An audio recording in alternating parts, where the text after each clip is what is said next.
Stay where you are.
So, And we are live with episode 2 of Bombcast. Thank you all for tuning in tonight. We have our lovely co-host Fajardi and our special guest tonight, the man himself, Scorpiolo. What's going on, Sam? whoa, not much. How's everyone?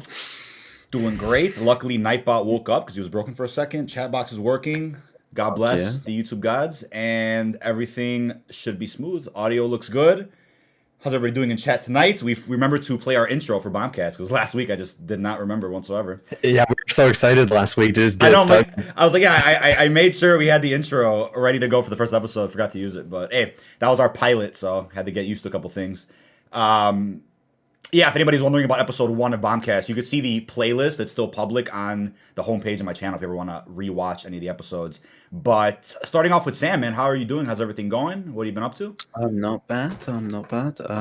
Uni, writing, Yeah, not much. YouTube's taking a step away from YouTube. Chilling. all good, all good. I think no, the direct was such a good fit for you, man. I'm glad that you got all that sorted out.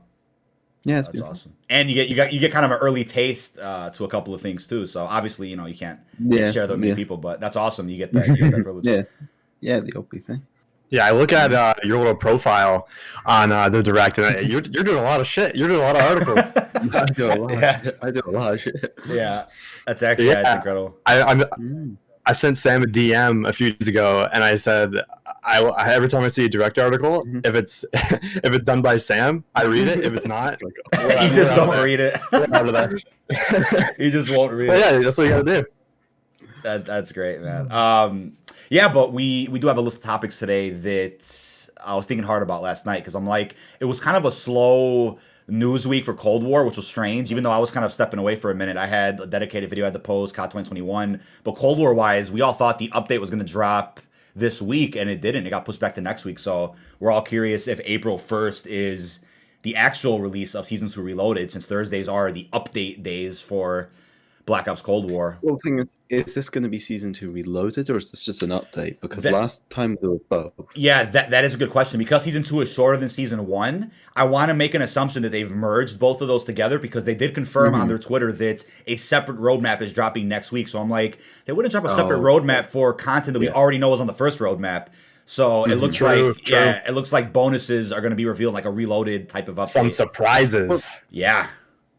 Like the Season 1 Reloaded surprise, we got Express. Yeah. Nobody knew that was coming. Nobody knew. Yeah, literally nobody knew. What's the map? Didn't they confirm a map? Cuba Mansion. Yeah, gunfight though. That's only gunfight. That's a gunfight. Yeah, gunfight. Okay. Yeah. I definitely think, and speaking of that, Agrismo in chat, you're right. So I think it was about an hour or so ago, there is quote-unquote leaked footage of the new sniper, but Matt was telling me that's actually from the Season 2 broadcast they did. I'm like, what broadcast? I don't know what broadcast he's talking about. Treyarch did a stream or something. Gameplay of the sniper is already out there, but I think somebody reposted it on Twitter saying it was leaked. I don't know where that came from, but the ballistic knife and the baseball bat were found in the files of the game, supposedly. So I think what I'll say about that is that it could be leftover code from Black Ops 3, Black Ops 4. I don't know, but hey, if those melee weapons are coming, then that wouldn't surprise me. Could even be coming as soon as next week as a surprise. Again, we don't know. I'm pretty sure they have. Oh, sorry. I was going to say that I'm pretty sure they have challenges connected to them as well. Yeah. Okay. Then that's probably for in the code. Yeah. Then. Yeah. For zombies people and stuff, like they've seen Golova before, but for multiplayer, that's a massive addition. Yeah, and a new mode too, the multi-team hardpoint. Yeah, but the fact that it's 10 teams of 4, I'm kind of like, all right, that probably means Dirty Bomb will come to Golova eventually. I don't see why it wouldn't. But that'd be pointless not to. It'd be pointless not to. But then it's also like, all right, are we gonna get multi-team hardpoint for Ruka, Alpine, Sanatorium? You know, I'm assuming that'll probably come too. There's no way they launch a mode and it's just Golova. Yeah, I mean, there's no way.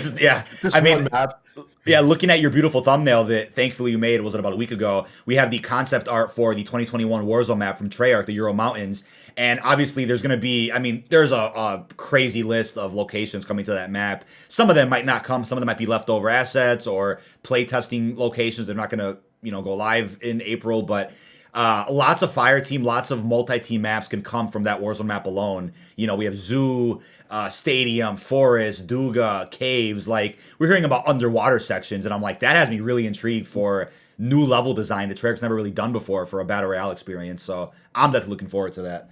And Sanatorium coming to Outbreak. That's cool. Yeah, oh my God, thank you, Buddy Gaming, for a premise member. Thank you, buddy. Wonder if that will go to Fire Team as well, the nighttime sanatorium. Please. Yeah, please do. I mean, nighttime variants. I mean, we're gonna see this difference with Miami starting next week. Like the lighting of a map can change the entire gameplay. I mean, Black Ops 4 touched on that a little bit with the weather variants. Some of them are good, some of them weren't. We all know the story with Arsenal Sandstorm. Yikes, Dogwater. Jungle Flooded was fun. I think that was really cool. People didn't like that, but I had a lot of fun on Jungle Flooded. I like maps where map. I actually like maps where you can swim, but maps that I can't see, like Arsenal Sandstorm, if I can't see anything, then that's just encouraging thermal garbage, and that's just not fun. But yeah, we've seen plenty of weather variants. So for Fire Range Night was beautiful. My God, that was such an amount of fun there. They're doing a ton of balancing as well. That I don't think they've balanced anything for like 100. I saw like 100 days or something. Somebody pointed that out, and I had that on the topics list. But good thing you brought that up. The weapon tuning for so many weapons. I mean, I'll pull the list up. It's been, I think, 100 days, like you said, and I'm like, if you don't need to weapon tune, then okay, maybe you don't. But there's weapons in the game that need to be tuned. I know a list of complaints for me. 74 is ridiculous. The Stoner. Every pistol doesn't make sense to me. How it's outgunning assault rifles. Diamati's broken. It's something else, man. But here is the weapon tuning, and it's small on screen as you guys can see. But we have, look at that, LC10, MAC-10. I mean, yeah, Milano. I don't know what the Krig needs to be buffed. Maybe they're gonna buff it. Wait, the Diamati's the one pistol that's not on this. Yeah, Magnum and 1911 are. So I'm like, that helps a little bit. But yeah, the Diamati is ridiculous. the RPG needs to get buffed. They are going to buff launchers so that people using flak jacket and hardcore don't have too much protection. People going for dark matter ultra, man. Yeah, that's no joke. That's no joke. Launchers are abysmal, absolutely abysmal. But yeah, luckily we got a list from Treyarch already, and there's more to come. My God, though, the weapon tuning is. I mean, maybe it's because of COVID. I don't know what took so long to get some of these weapons nerfed or buffed, but you know, it is what it is. I mean, the game's still playable, still fun. Dropped a nuke last night with the Krig, in case you guys saw my tweet earlier. That was a lot of fun. Krig's not the best weapon, but definitely shreds in the right lobbies. We'll talk more about that later on. But what are your thoughts on Call of Duty 2021? Definitely a big topic of discussion over... Oh, yeah, Vanguard. Apparently, that's not even the code name. It's the actual title of the game. So, according to Eurogamer... I guess it's World War II Vanguard. It's the same thing as like Call of Duty Cold War sounds clean, but they went with Black Ops Cold War, which works. But Call of Duty Vanguard. Yeah, I think. Well, we'll get used to it. We'll get used to the title. I think they'll put World War II in the title. You see, continuing that story. I presume it's going to connect to that game. If it's not a sequel to the other game, then I'm like, okay, that's a little strange. But if it's, I was thinking a spiritual successor where it's kind of after that campaign, but then the ending of that game is changed to where it leads to an alternate reality. But Eurogamer's saying there is no alternate reality. It's just a World War II game. So then I'm just like, how do you explain those rumors about the 1950s, the Pacific era? You could dabble into the Korean War. You could dabble into Vietnam again, but... it's a World War II game in the 50s that's not alternate reality. So World War II was continuing all this time. We didn't even know in the 1950s. It's still going on. And if it's connected to like our new connected story with Modern Warfare and Black Ops, that means the back end of this game is going to start running into Black Ops 1, which is no. No. Like, remember, please. Like, no. And then if you're talking about World War II and you're connecting stories, you can talk about Nova 6 with Dragovich and that big ice ship. Remember that? Yeah, that mission. That it's gonna be crazy. It's gonna be so. That's equally as confusing as trying to connect Modern Warfare 2019 with Black Ops 2. It's like if you can tie that in somehow, sure. But there's already a part of my brain that's like, okay, we have World at War, BO1, Black Ops Cold War, and Modern Warfare 2019. That's it. That's my current Call of Duty canon timeline. I don't see anything else fitting with that at all. But hey, man. I mean, I guess they're gonna try and add Vanguard into it. I don't know how. It's gonna get messy as fuck. Yeah. 50 got a troll in the chat. Get banned. I hate your voice. Nice. I don't. Already an early episode of Where Are These People? Or Who Are These People? Yeah. Anyway, continue, Sam. Ivan. Yeah, I don't get how you make that fit. World War II in itself, which then also means you have to canonize World War II zombies. Oh no! If it's connecting. Oh yeah, no. There's. I want to say Warzone is a big problem with canon because I think any battle royale for any series, doesn't matter if it's Call of Duty, battle royale should be there just for fun and gameplay purposes. Trying to tie, I mean, you could tie it in with the campaign, but then when you start crossing over Black Ops and Modern Warfare, Warzone just doesn't work with either of them. And I'm like, I don't know, man. I think giving it its own story works, like Fortnite does, but tying it in with other shit is just messy. Yeah, Oh, hey, Greg, what's up, buddy? Yeah, it's just the canon, man. Like somebody brought up Call of Duty Mobile in my comments the other day. They're like, oh, how do you explain that? And I'm like, I don't even want to begin, bro. Like, apparently it takes place in the future. You have Primus, Reznov, Ghost. I'm like, my brain's not going to comprehend that, dude. I don't know. COD Mobile is just fan service. They good. just had comics in. Warzone should be fan service too. For whatever reason they had comics. Yeah, why is Greg not a mod? Let me fix that. I think he is. It's just he has the verified. He has the verified. Yeah, right. Yeah, no, I just the whole thing with the canon is like they need to release a Zombies Chronicles like timeline for the campaigns going forward that connect Black Ops, Modern Warfare, something like that. Even if it's not a fancy looking timeline like that one, just a list on a Treyarch blog or something somewhere. If they are connected, then tying in World War II zombies, and that would presumably make everything canon. So I guess Infinite Warfare and Advanced Warfare too. Oh yeah. I mean, I think Matt was saying, and by the way, chat, Matt is Gaming Revolution, that's his name. Matt was saying that I think an Infinity War dev, or I think one of his sources might have told him that Modern Warfare 2019 and Infinite Warfare are in the same timeline. So I'm like, but then as I connect zombies and Infinite Warfare 2, it's like I don't know where they're going with that. It's a bit much. IW zombies, let's go.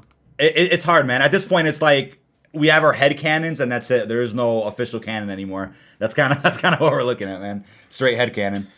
So Infinite Warfare is set in 2060, so they're gonna have a nightmare in 40 years. Yeah. Call of Duty. By that point, Call of Duty better be a subscription service where there isn't a yearly cycle anymore. It's just one Call of Duty. Pay your monthly subscription to Call of Duty. Yeah, I think it'll be fine. I think Activision will make bank on that, bro. If they had like Warzone could still be its thing, but then if you have like a yearly subscription or even a monthly subscription for like cycling out multiplayers, new campaigns every year, like that, I mean, that could work if they plan it out right. I don't know. That's a tough one because people would argue, but then how far can they go every year with updating that same application, engine-wise, timeline-wise, setting-wise? Does it really work to just update one game for X amount of years? I mean, that's a tough conversation. I mean, there's a point where do you make like a Warzone sequel? Do you do Warzone 2? So it's like Fortnite 2 or what? Fortnite Chapter 2, Warzone Chapter 2. Hey, Warzone Chapter 2 is coming in April with Treyarch's Euro Mountains map, so that definitely works. I wonder if they'll rebrand in some way. Like call it like Chapter 2. Definitely, just strip Modern Warfare out of the Warzone app, man. It's too big for people. The fact that they confirmed a PS4, a standard PS4, which I get it, it's last gen. You can't have Cold War and Warzone on the same PS4 anymore. I think starting next month or something. That's ridiculous. So, I mean, that's just pushing people to get next gen, but intentional.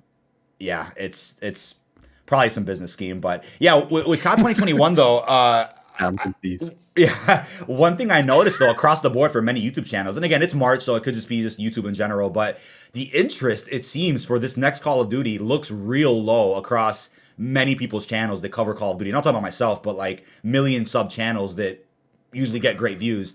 The interest is already almost strange, so I'm like, I wonder how they're gonna market another World War II game to where it just brings that interest up.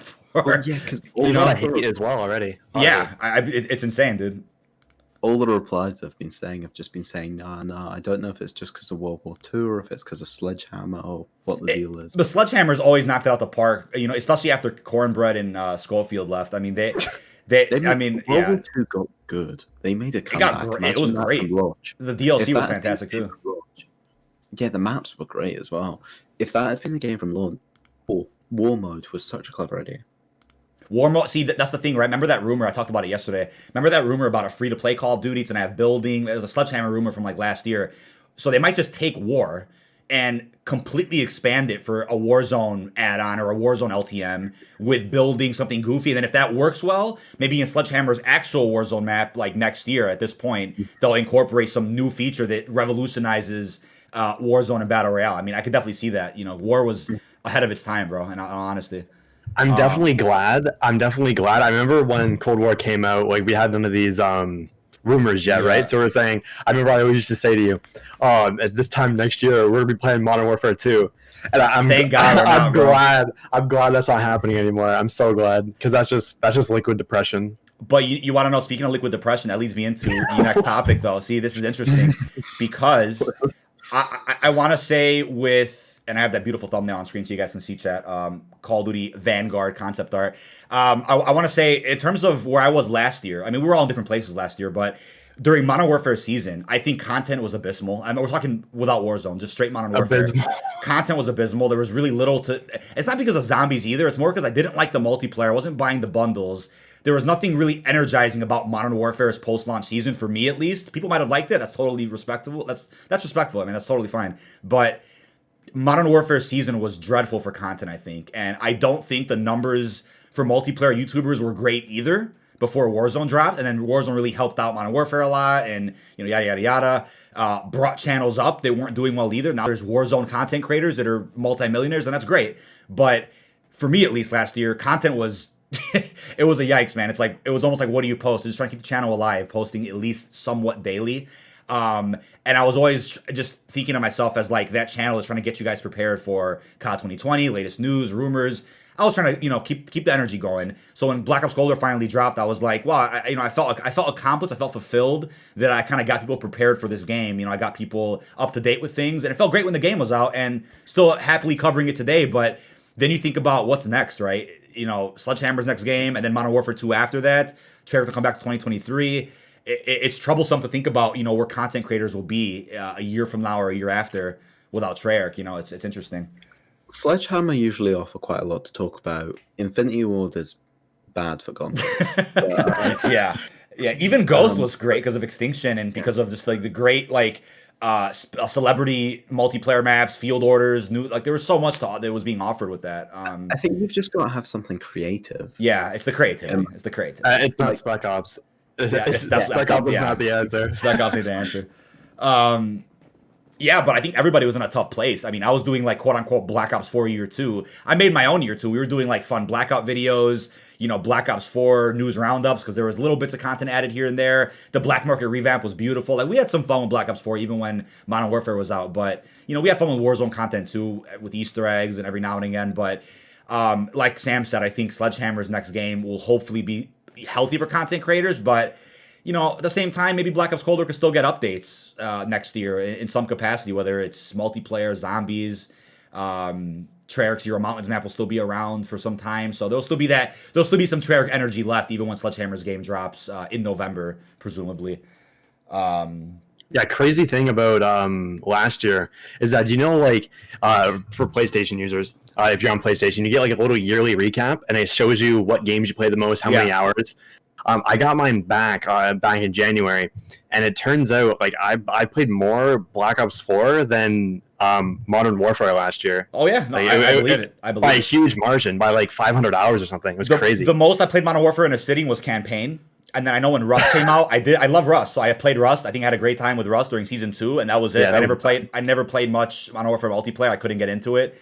But yeah, I mean, even Sam. Sam, you played more Modern Warfare than I did for sure. But even you realized after a while that damn, this is just not fun.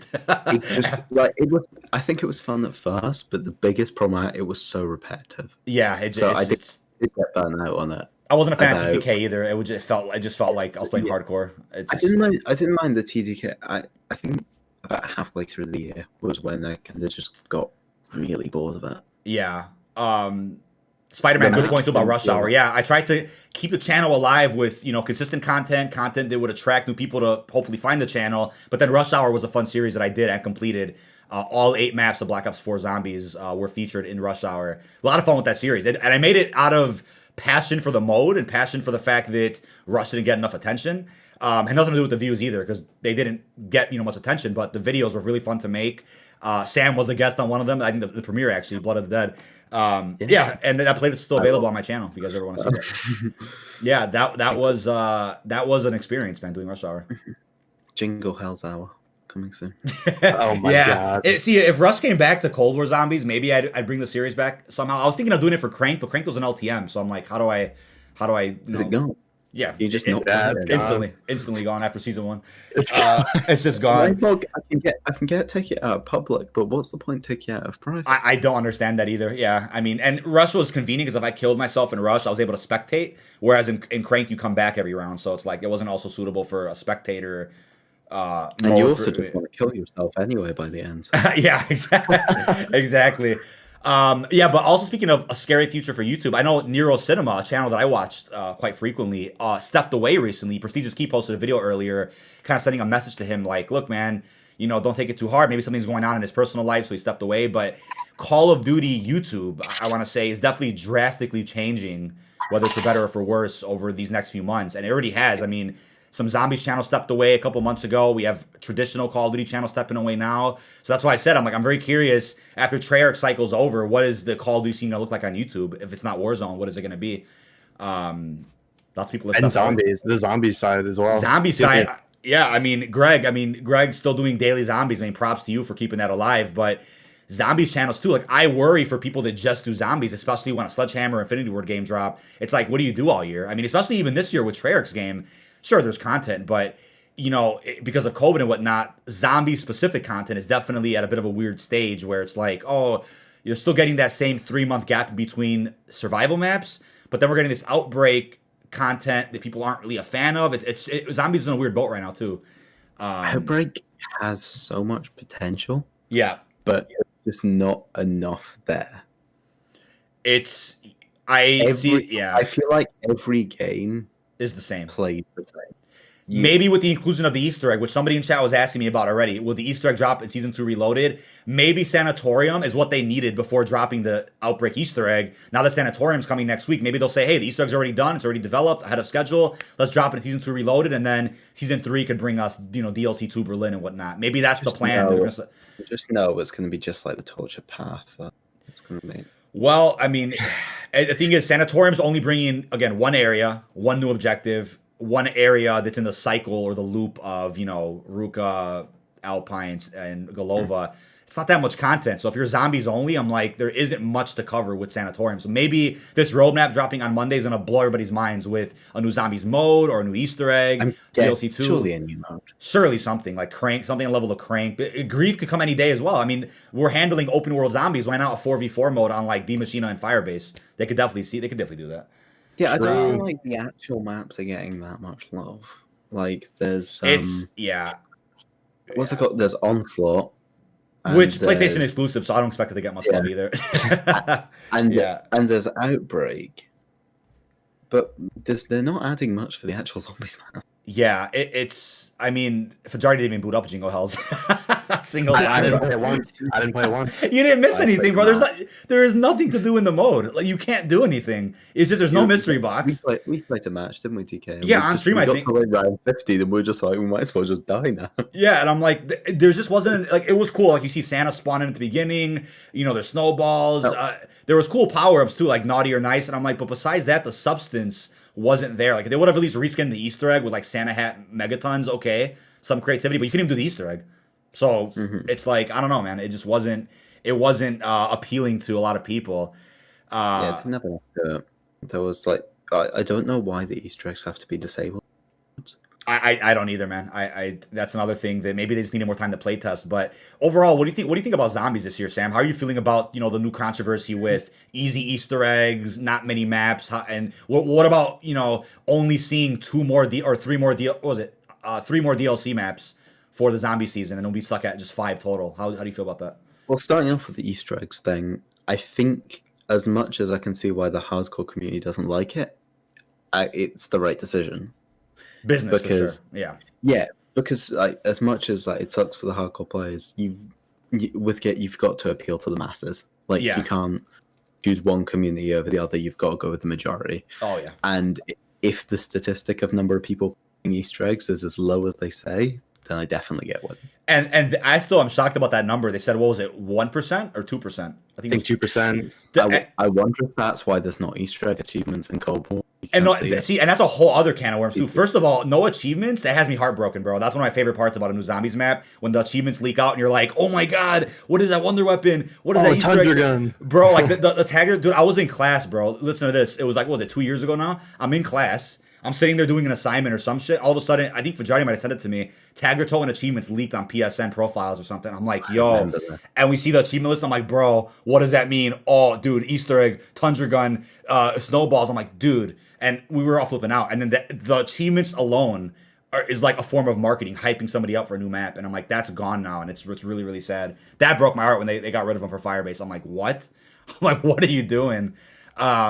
That was upsetting for me, but some people out there don't care about achievements. Maybe 0.5% got achievements in zombies before, so they didn't even bother doing anything. Fuck, dude. It just sucks, man. Something about the hardcore, like hardcore versus easy Easter egg thing is, I like to say, is every time I think about it, like I'm a hardcore player. I like playing a lot, and I like playing, I like to gain something out of it, right? To whatever, earn camo, whatever. Right. So like, I actually enjoy the easier Easter eggs because, for one, I can do them any game I want. I don't have to pull up this, pull up that, pull up a guide to do any of it, really. You can just go in and do it and finish whenever you want. And I think that's one of the main things. Everyone's like, "Oh, we need hardcore Easter eggs so we can like have like a harder time." Well, who cares if it's hard, if it's easy? You're not getting a PhD in zombies Easter eggs. No one cares about how hard or how easy it is. No one cares. Yeah, literally. No, I actually agree with that. I'm like, the thing is, right, you could say, oh, BO3 and BO4 had harder Easter eggs, it was better for hardcores, but I'm like, both those games had god tier abilities you can use, the gobblegums, to just easily fly through things. So theoretically, it wasn't like, oh, you had no gobblegums in those games, so everything was super difficult. And everybody used these cheats to do these Easter eggs. So it was definitely nothing special. Yeah, the same people who were saying, "Oh, the Easter eggs they're too easy," are the same people that restarted every game to get Perkaholic or shopping free every single time. Yeah, you don't get shopping free first day. It's an automatic restart. I'm like, that's another one of those never-ending debates where they did what's smart for business. It pissed off the vocal minority. Remember this, chat. This is really important now. Anybody you see on Twitter or Reddit, even here on YouTube, talking about these problems, we are all the vocal minority. There are millions of people that you never heard of in your life. They represent the majority of people that play the game. Therefore, are the statistic for what Activision is talking about when it comes to low Easter egg completions, blah, blah, blah. All of us talking crap, we're nothing compared to the majority of people that are actually playing the game. I found this surprising that, all the guides on YouTube for these Easter eggs have millions of views. That's still 2% of people that do them. So think about the millions of people that have tried them or beat them. I mean, besides those guys, that's crazy. 2 million or million view guides represent 2% of people that tried Easter eggs. That's nothing. That's crazy. So it's like, that's it. That's not many people whatsoever compared to how many people are actually playing. Also, just to address a comment here, yes, I am the Stitch voice actor. That's great. Yeah. That, I guess, I don't know. MJ Crazer sounds like Sam Hargrave, apparently. Holy crap. Dane, roadmap confirmed for Monday. They said early next week we're getting a new roadmap, revealing new content. So I'm assuming that probably means as soon as Monday or Tuesday, the latest. Also, somebody was asking about, let me pull this up again. Oh, before I get to that, so the MJ thing, in our recent stream this past Sunday, we went ahead and played a couple of games of Cold War with the man himself, Stitch's voice actor. We did some Outbreak, some Firebase, and we did some Rebirth as well. A lot of fun. We'll be playing with him again soon. Another announcement to build off of that is with Damon Victor Allen, the GOAT himself, who voices Frank Woods. That man has sent me, I think, an autograph or a package that I'll be receiving soon this week. I'll be making a video on that or including it in a video. Very generous of him. And he wants to get together for some games of Cold War, so we're going to set up a time for that, and we'll hopefully have him on a podcast in a future episode. So that had me real excited. That man is a legend, and he deserves all the respect in the world for taking over the mantle of a character that a lot of people weren't happy about, before the reveal. Honestly, when I first heard that they were going to recast these major characters, I was like, oh man, yeah. The whole cast, that everyone did an amazing job. If I didn't know, I don't think I'd know the difference. That and I'll go into more detail at some point. But Damon called my phone, and I picked up the bro chat. You wouldn't even believe this. He calls. I gave him my number because we were exchanging some information. He calls my phone randomly. I get this number from California. I'm like, and the number was marked. Yeah, the number was marked differently, so I answered it. It didn't seem like a spam call, so it was marked. I forgot what it said. It was like something special. So I answered the phone, and he's like, "Yo, DK, what the fuck's going on, bro?" He was swearing to him. Like, dude, this guy's literally Woods in real life, bro. Perfect casting for Cold War. I couldn't believe it. The guy's awesome, man. He's wholesome. Wholesome, man. Him and MJ, man. I mean, they just love their characters and they're excited to be on board. But they made clear that they're not going to be answering questions like, "Oh, what next thing are you doing?" or "What's the sequel?" They're not going to answer, spoiler territory, NDA breaking questions. I think as long as they just avoid the kind of restrictions of Activision and stuff, and they're just kind of normal, chill, chatting about what everyone already knows. Yeah. And if somebody asks him about James C. Burns, the other Woods, what happened, and like I don't think he knows, or maybe Activision said, we can't talk about that. I have no idea what the he did. I saw a clip actually. I did some research a few days ago, and I saw a clip where on his Instagram Live where he was doing the signed autograph things. Yeah, someone did actually ask a question of that. He said, "Have you ever talked to the OG Woods actor?" Yeah, and he's like, "No, I've never interacted with him, never done anything." He doesn't. I'd be surprised if he knew. I don't know why Activision would need to tell him. Right.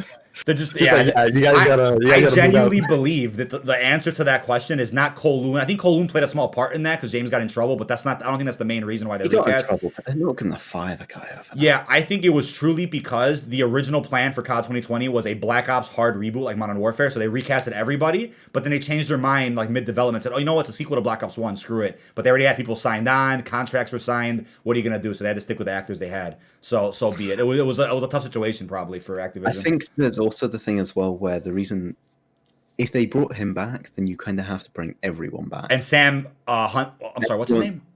Sam Worthington. Even if you get him for the campaign, they wanted people that they can have for like season cutscenes. Yeah, Warzone, yeah, that's expensive, and bro. They're not going to get him back 10 times a year. And Sam's filming Avatar right now, all the sequels as well. So that guy's busy as hell. He loved the role. He loved Mason. He talked about it in interviews too. So he would have done it. Even if they got the guy for the campaign, they can't. It's not worth the cost. They might as well just recap. No, I think they can't afford it because you know what? We have $200 million bonuses being sent to the CEO, but then you have $2 piggy banks being sent to content creators. That was funny. I brought it up in a video last night. Yeah, no shade against any company, but I just thought it was so funny and ironic. It was like one day there's an article about the CEO of Activision taking a $200 million bonus or something for 2020 or whatever, and then the next day it's like content creators receive piggy banks for this new Warzone marketing, and I think Tom Henderson pulled up where they were bought, and it was like worth like $1.85 or something for the piggy banks. I was like, dude. I mean, I just thought it was ironic, bro. They got sent scrubs. I think it was when the they're gonna be getting sent items that represent where the zombies are going next. So far they got a captain's hat, they got a prisoner's uniform, hospital scrubs. Now they got the piggy banks. We still have. Am I the only one who's not played since they were at Shipwreck? We'll get to that too. So we still have, what is it? Dam, Superstore. What am I missing? I forget the other places. Dam, I know Superstore, one of them's Dam, I think. Stadium and some other one. Stadium, yeah. So expect fun fact, by the way. Yeah. The hat that they sent out with the Verdansk thing on it, I'm pretty sure it's the same hat they sent out back in Blackout when Hijack came. There's no way. Did they actually send? I didn't even know. I'm pretty sure.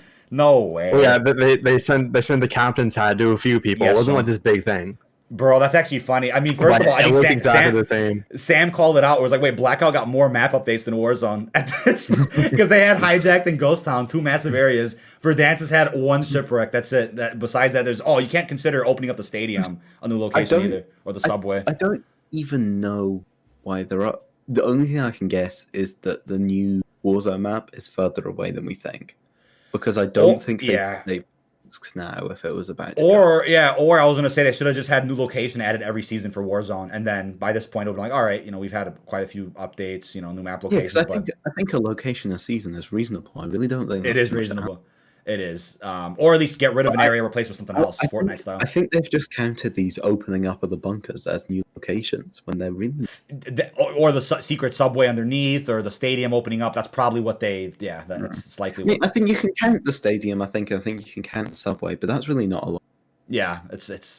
Like the stadium was a relatively big addition. That's a big area. Yeah, and I also think a good transition point was something that we were hearing from other insiders recently. And this kind of took me by surprise because we haven't heard anything about this. And I'm also wearing the Victis t-shirt today for that reason. People out there that have sensitive information about upcoming content. I'm not going to name them, obviously, but there are people out there in secret Discord, secret Twitter chats. There's people out there that have access to things that they probably shouldn't. They have been mentioning lately that those Victis maps, I mean, I can't believe we're still talking about this, but they had mentioned that, Transit was play tested with a different perk system. They mentioned that they were supposed to be faithful remasters, not remakes at one point. And I'm like, this just happened like a week ago. So I was like, wow, they're still talking about this. And then there were talks about Outbreak incorporating this transit-like experience too. So that's interesting to me. If there's as much of them made as we've been told, then it would be a very weird decision to just not use any. Yeah, that's the thing too. And we talked about this a bit last week. Which is, we don't really know. There's no way. But if they're that done, then why would they scrap? Granted, there's going to be a shit ton of upgrade it to next gen, right? Because Cold War looks 10 times better than Black Ops 4. Oh yeah, easily. But I don't really know what you do there. I guess you've just got. Yeah, that's why. I mean, we talked about this last week too. I was like, look. The whole thing with like the Chronicles too, right? I mean, this was something again that's back during the very dry season of Modern Warfare, where it's like, what do you really talk about? And conveniently, there was a lot of info coming in from different people, whether it was TGR sources, other people. Oh, thank you, Lee in the chat. Thank you, really appreciate that. During Modern Warfare season, there wasn't much going on for Black Ops 4, for COD 2020 news. The reveal was delayed. Conveniently, there was just a lot of information to talk about regarding Victis maps. Because we had TGR sources who were leaking Modern Warfare. Lots of different people out there that were talking about these maps coming to Black Ops 4. And we got info quite frequently, so we talked about it quite a bit. The maps never came to Black Ops 4 for whatever reason. But I think people out there still look at that as like, oh, you're making it up for views, or you were just, trying to make up some content, and and I'm like, there is never a scenario where making something up benefits you, because the truth will be exposed. So there was no reason for anybody to make anything up and just get it for views. Why do that? You're gonna get exposed eventually for faking it. So I always look at that as like such a funny situation that happened. So when those maps do happen one day for whatever game, it'll be fun to look back at how they were supposed to happen all those years ago and they just didn't. But 10 times I wouldn't say that it looks pretty much the same as BO4. I say Cold War, it looks really smooth, man. It takes a lot of what works with Modern Warfare and some realism, and it blends it with this like cartoony retro vibe, which I really do like. So I think Cold War looks great, man. Just go to the toilet quickly. 2 minutes. Oh yeah. And Fajardi too, you definitely played a part in hyping up these Victis remakes with those beautiful thumbnails, man. Did quite a bit with that. I've been trying to find a video where someone had the hat. I know they gave out hats. I know they gave out hats. I know it. I'm sure. Yeah, maybe Prestige might have received one at the time. I don't know if he was a COD partner during Blackout. He might have been. I know Dexbot did as well. Okay, yeah, that makes a lot of sense. But yeah, anyway, beauty marketing for the game. And people that criticize concept art like that, I don't understand that either, because there's things we talk about sometimes that we know are going to happen, or things that we don't know much about visually, but we know about it verbally through whatever, and we make concept art for it. That's how marketing works for thumbnails on YouTube. People that hate on that always blow my mind, because if a thumbnail is showing something that we talk about in the video, that's not clickbait. That's just marketing and attracting new people to watch the video. If the thumbnail had something that wasn't related to the video, that's different.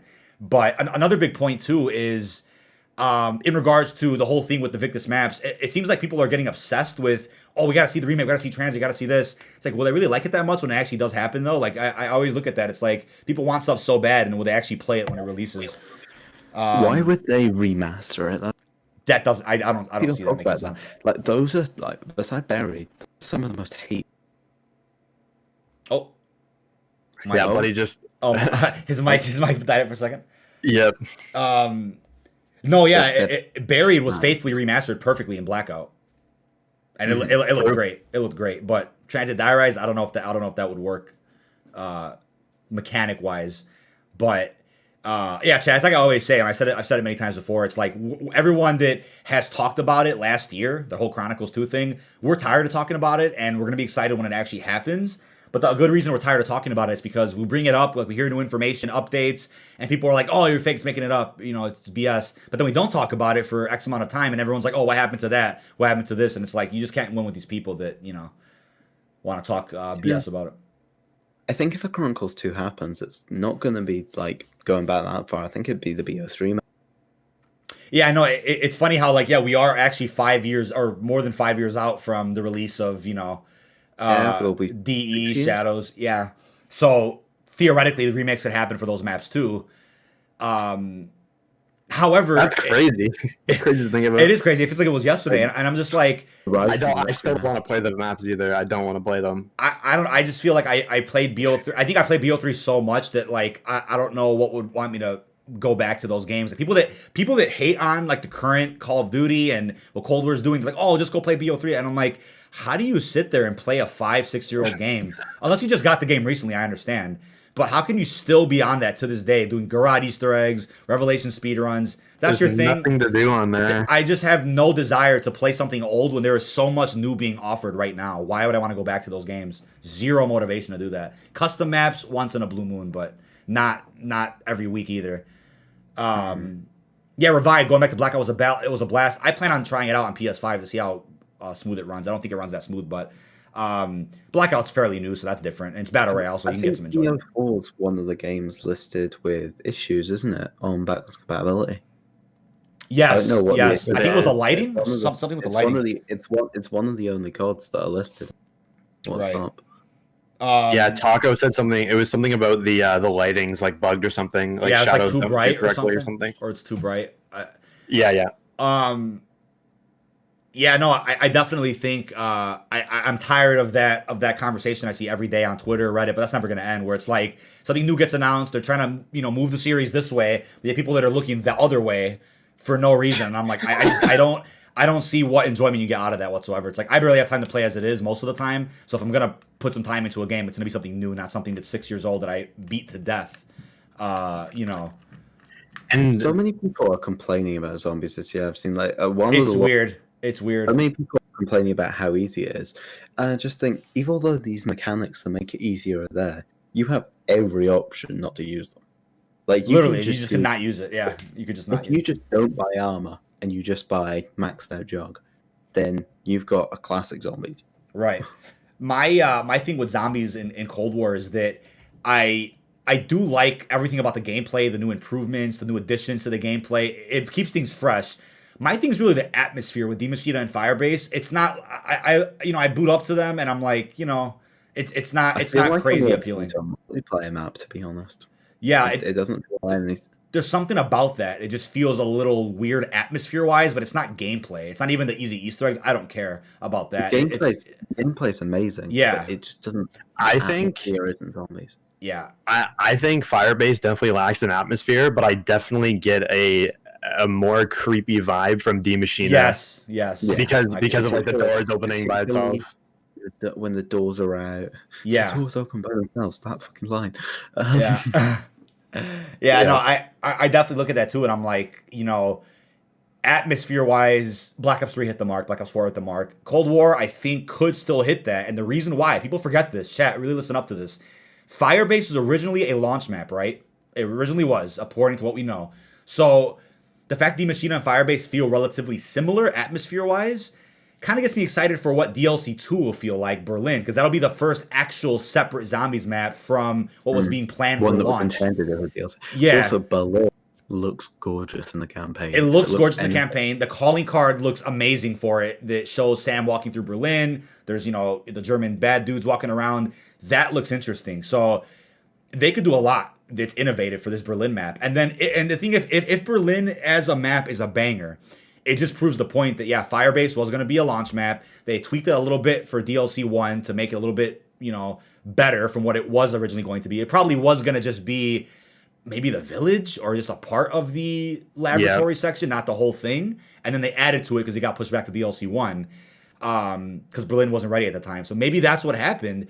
So future DLC from this point forward should be a banger, for actual maps. It'll be going in a different direction than D Machina Firebase. Just hopefully it gets a decent few maps, because if it doesn't get many, I don't think Outbreak can carry it. If it gets just 3 more maps, I feel like that's not enough to even judge the entirety of the zombies experience for Cold War, because then at that point you would have had 2 launch maps, D Machina Firebase, essentially, and then 3 actual separate maps from that, with not enough time in between to see a progression of innovation, a progression of new features, right? It's kind of just a few. And then Outbreak, it's like you said, zombies is getting crazy amounts of hate. So I'm like, that doesn't look good for future titles either. Like, zombies can go away one day entirely. Modern Warfare proved that. They could just not be a thing. If Outbreak isn't working, I don't know. I mean, it's all about what this Easter egg does for Outbreak. Will that revolutionize the mode itself, so that we can see it return in the future? It is an interesting topic. What do you...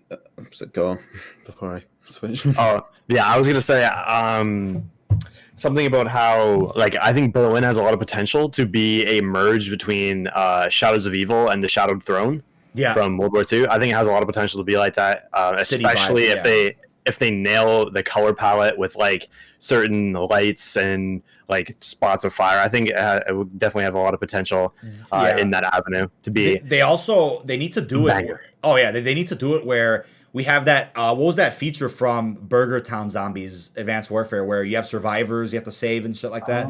So if they do something in this Berlin map where there's civilians, because the intel kind of suggests that this is going to happen in the real world now. This outbreak in Berlin is in the real world with real people that are watching. The world is watching, as they said. So maybe we'll get some survivor type mechanic where people are watching what we're doing. We have to save them. We see zombies eating people. A different vibe that we've never seen in a zombies map before from Treyarch. That would be cool to see, where we have a different environment with people. What do you guys think Sledgehammer are going to do this year? Do you think we'll get zombies, something new, or Spec Ops, or? If Cold War continues to be successful zombies wise, I definitely wouldn't be surprised to see Activision experiment with zombies again from other developers. They took a break with Modern Warfare for X amount of reasons, but I wouldn't be surprised to see that. Modern Warfare, I don't think. It didn't. It was in development and didn't suit it. I think if Lee Ross had stayed, they would have tried an IW sequel, but apparently World War II Zombies was financially more successful than IW Zombies. I have to pull that up again, but somebody mentioned that, and I'm like, that's really interesting because I always believe that solely off of the fact World War II sold so much more. I also believe that for the sole fact that, again, Die Maschine at one point was a World War II zombie sequel before it was a Treyarch Dark Ether spinoff. So that just means they were planning on doing something with World War II zombies. Would that have brought back the celebrities from Final Reich? I don't know. But lots of questions with that. Yeah, people are saying Extinction in the chat. Extinction ahead of its time, man. That was way too ahead of its time. If people had realized what zombies would become, they would have appreciated Extinction a lot more. If they would have realized that, yeah, should probably keep zombies to a minimum. You could have Infinity War Sledgehammer try it out every once in a while, but doing it every single year, it's going to burn out the mode, regardless of what anybody does. It's also the ripple effect. If we hadn't gotten IW World War II Zombies, would Black Ops 4 have been better, zombies-wise? Would have gotten more praise, even with the blue screens? I don't know. That's definitely a big discussion as well. I think the big thing is that co-op mode needs to be... Firstly, Spec Ops was a bad idea to begin with. It needs to not be. It needs to not be super realistic. I think it needs to just be fun, a bit more creative. The supernatural kind of thing works good. You throw fantasy into the mix, and you start getting some interesting vibes where they can go to different creative routes, DLC wise, and you know. Because realistically, it's the only mode that they can be super experimental and creative with. Like, campaign, they've got to kind of follow their narrative. Multiplayer is kind of a bit bare bones. It is what it is pretty much every year, realistically. It's very similar. Right. That third mode is where they get to be creative. Easily. Yeah, but I mean, you definitely liked World War II Zombies a lot as well. And yeah, we did a marathon at least once. It was fun. I mean, I got some enjoyment out of that. But I don't know, man. It's like the future of this franchise. I said it before. I'm like, where do they go? How do they win? You do a game based on historical accuracy. So World War II, people don't want that. You do an original story. People say that it's not Call of Duty. If you do like a Ghost or Advanced Warfare, then you do a super futuristic game, potentially with jetpacks, and people are hating on it. It's like, how does Activision win in this case? Warzone can't carry the franchise forever. I'll tell you that much. But people, I mean, yeah, just to see it. I don't know. I saw Tom Henderson's tweet something about Battlefield today, about how he was worried for the future of COD because something about Battlefield sounded really good. I don't know. Yeah, no, I'll pull up some tweets. But yeah, you're right. Warzone Battle Royales, every single one has died out over time. Well, not died necessarily, gone down. Apex went down. Fortnite is big. What happened to Valorant? Valorant is gone. And wasn't there another one called Hyperscape or something? What was the other one that just came out recently? Yeah, what was that? Hyperscape isn't recently, but it was like a 20. It wasn't like I swear it was one like a couple months ago. It was like a 20-player battle royale or something. It was 2020. I remember that. Something. It was Ubisoft's attempt to kind of leech off Apex and Fortnite's success, and it didn't work out. It's not fun. It's just not fun. I saw some gameplay of that. I'm like, wow, that's yeah, no, I was looking at all this and I'm like, there has to be a new fad or a new phase at some point in the next couple of years where then every developer tries leeching off that instead of Battle Royale or something else. Something's got to happen. I mean, I was hearing yesterday that Fortnite's killing itself with, I think, removing wagers or something because of legality. Because of quote unquote underage gambling or some shit. So I heard something about that yesterday that it was a huge controversy. So Fortnite's not doing great. It's the future's interesting, man. The future is interesting. Yeah, someone's sweating. I definitely think with Black Ops Cold War we could be walking into another Black Ops 3 to Infinite Warfare situation. Yeah, where the Sledgehammer game, or sorry, where the next COD game after the Treyarch game has zombies, but doesn't perform as well as the Treyarch game. Yeah, it could be great. Yeah. So then they're like, screw it, and then just drop more maps Season 2 in Cold War. So it could be a win-win. Yeah, it could be a win-win in that case then. Cold War could get more content because Sledgehammer's game doesn't do well. I mean, there's still the talks about remasters too, right? People are like, oh, Modern Warfare 2 multiplayer. But again, if a flop happens, chat, Activision has backup plans. Yeah, and Infinite Warfare, I love that. By the way, Infinite Warfare is one of my favorite campaigns. That campaign is great. Like, if anybody hasn't played that, try it.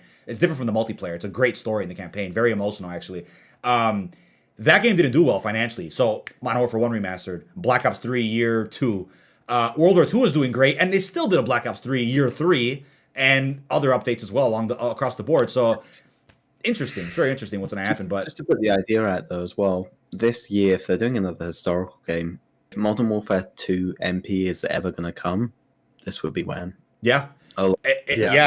It's also building off of Jari's point about like after a Treyarch game, will the next game not do well? What about the Black Ops 3 IW situation where the games are so similar multiplayer-wise with the movement, right? How Infinity Ward replicated Treyarch's thing. So what if Sledgehammer's game is too similar to Cold War, gets the same complaints, SBMM? What if it's the same exact boat where everyone's like, the multiplayer is just the same, but on a different engine? It might be the same thing again with the whole transition from a Treyarch game to the following, you know? I wouldn't be surprised if because of that they made Modern Warfare 2 a pre-order bonus for this year's COD. Yeah. Just kind of appease the Modern Warfare fans, because realistically there's a fucking lot of them. Yeah. I'm trying to think why did they drop the campaign remaster in the first place? That was last May, right? That was it was last March. Timing. It was random timing. Was it right before Warzone or after? I think it was before. It was after. It was after? I'm after? pretty sure it was after. It had to have been after. There's no way. Oh, you're right. I think it was this. I can get the date real quick. Let me see. Modern Warfare 2 Remastered. That was March. That's not the right campaign. That's the original 2009. I can't. Modern Warfare 2 Remastered campaign release date November 10th, 2009. It won't even give me. I've got March April 2020. March 2020. I won't get an exact date, but I know Warzone came out in March March 2020. I think Warzone came out March 10th. March 30th. March 30th. Oh, so Warzone came out first. That is new timing. Right after Warzone, they dropped the remastered campaign. That Warzone was banging that. But Modern Warfare 2 sold a lot, the campaign remaster. And the thing is, Modern Warfare 3 remaster, now as Bok is saying in chat, we got DMs recently from some very interesting people saying that campaign is like around the corner kind of crap. Like that's ready to come out. Just the campaign, of course. They are contractually obligated to drop the entire Modern Warfare Remastered trilogy as a PlayStation exclusive deal where it'll drop 30 days early on PS4, PS5. Then we'll probably see a Remastered trilogy bundle at some point too. Multiplayers, I don't know. That's up in the air kind of crap. Last we heard, it's canceled. Even the mod is canceled for Black Ops 3. That was hilarious. Did you see that, Sam? The BO3 mod that was happening for yeah. Somebody reached out to me. So essentially what that was is somebody reached out to me who was a part of the project. They actually played a vital role in making it, and without them, the project wasn't possible. They left. The project's dead in the water after that. They reached out to me, told me about it. I reported on it, nicely. One of the leads on the project wasn't happy that he essentially didn't even know that one of the leads left. Was in denial about it, saying that it was on hiatus because GameSpot and whatnot, Eurogamer, they were writing articles about this mod. It was going to be big. I mean, it looked pretty. Being able to play Modern Warfare 2 on the Black Ops 3 engine, but the thing about that was that there is an asset limit when you make a custom map for Black Ops 3. You can break the asset limit to make a Modern Warfare 2 multiplayer possible, but that requires significant work that only like two people in the community know how to do. And those people left the project, so it's over. That's very tough. It's possible, but it's literally building a goddamn rocket ship. You're like modifying the engine itself. You're recreating the entire game essentially. So that was canceled. That's canned. That's not happening until further notice. There's also people that thought they were gonna get financial incentives for doing it, and I'm like, I don't know. First of all, it's illegal to get any financial incentive for making custom. Where did they think that money was going to come from? that is literally what I was saying, and I'm like, I don't know where that money. The guy making the mod was just going to pay them out of the goodness of his heart because he was that. All I know is that there were some false promises made about thousands of dollars, and I'm like, if you can grow it on a tree, bro, then get it going. But that wasn't happening. Thousands. We're talking thousands of dollars. Thousands of dollars. And to each person too, not just thousands. They're going to split like thousands to each person for different assignments. Realistically, paying a coder for the amount of work that would go into that is, the average salary. There was no benefit from making it in the first place. The average salary for a developer who has the talent to do something like that would be about $50K. So I also wondered, like, what is the incentive for making it? 50K? How many people would play? For a job like that, yeah. Yeah, who would play the mod after so long, right? Is that really is it a smart decision to make that from the ground up? And then what if the real one drops a year from now? It's like, I don't know, man. It's a cool passion project. Can you imagine if they recreated the whole thing and then Activision just released it? No, or they recreate the whole thing, finish it after a year of work, and then Activision comes in and says, "Hey, you got some legal papers for you. You got to take that shit down." Like, imagine that. Imagine that. But overall, that was nothing more with that mod. There's nothing more than surface level like TDM games in that, because what I think that really kept Modern Warfare Remastered alive, or COD 4 Modern Warfare Remastered, is because the multiplayer was different and updated with supply drops, DLC weapons, new modes, new fucking everything. I mean, exactly. Yeah, I definitely. And that mod wouldn't have that. That mod would not have that. And like the way the servers work on the mod too, I think I was told that it was going to have type of servers where you could find games, public matchmaking, but there was also another can of worms that would take work. Whole thing where someone was going to have to be hosting games. I don't even like that. There's just so much with that I'm like, I don't even know how that would have worked, nor do I know how like the longevity would have been for that. Well, people have played that after a week. I don't know. And you have to have a PC.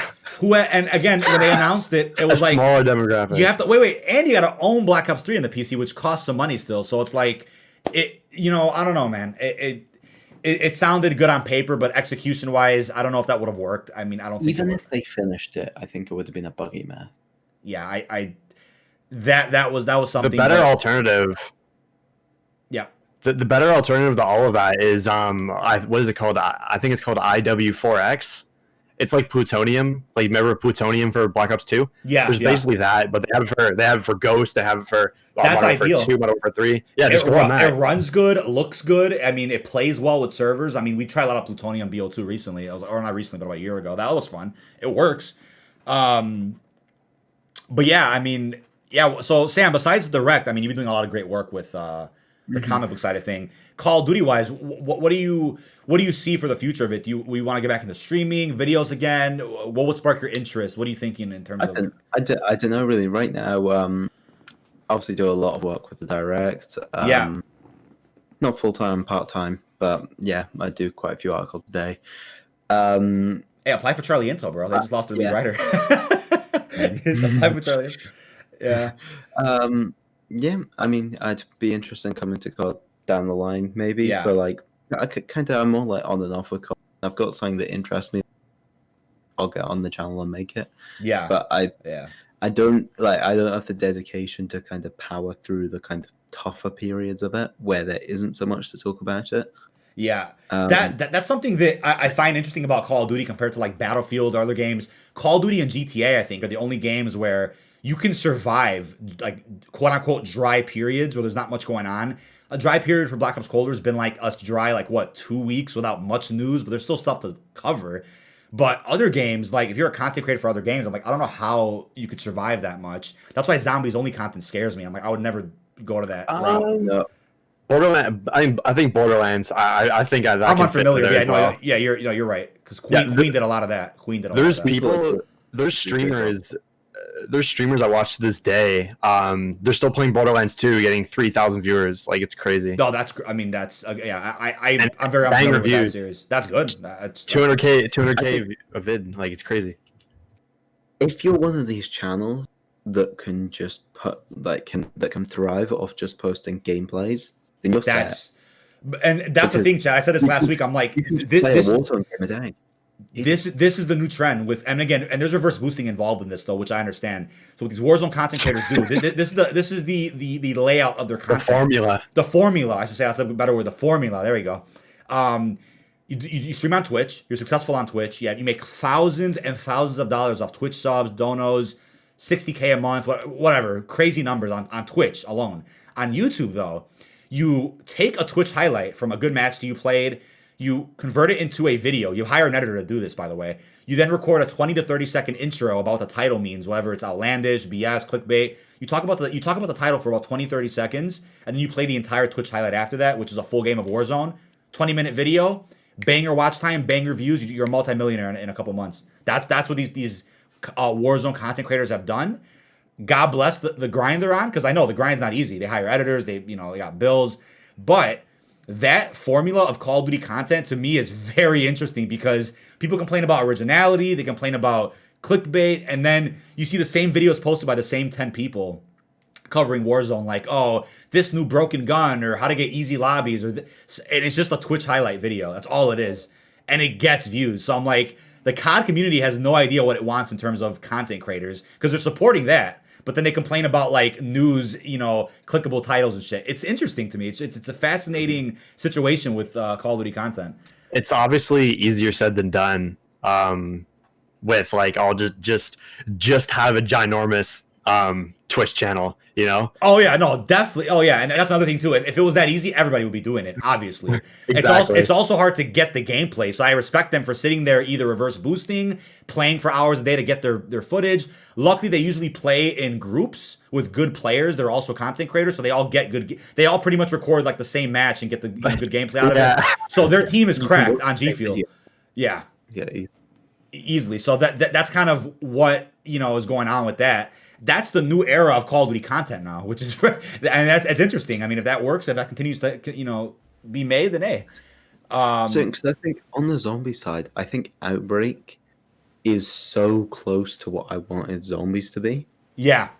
Also, so far, so I like the base idea of you've got these maps and there's different objectives, but firstly, there needs to be to do on these maps. There's not enough. Yeah. Zombies hasn't hit that level where it's like, all right, multiplayer channels evolved to Warzone a little bit. Some of them didn't. Some of them staying with multiplayer, doing this again, the same kind of videos too, Twitch highlights, BS intros. But then Zombies hasn't moved away from much. It's the same formula of like, it's either an Easter egg guide, news, or there really isn't gameplay oriented zombies channels. Tim Hansen kind of counts, but it's more custom zombies. That's not really mainstream zombies, if that makes sense. So you don't really have many Tim Hansens for actual, Cold War zombies, gameplay only, you know what I mean? There's like that one channel, Samuel the 18th, that's about it, but that I know of at least.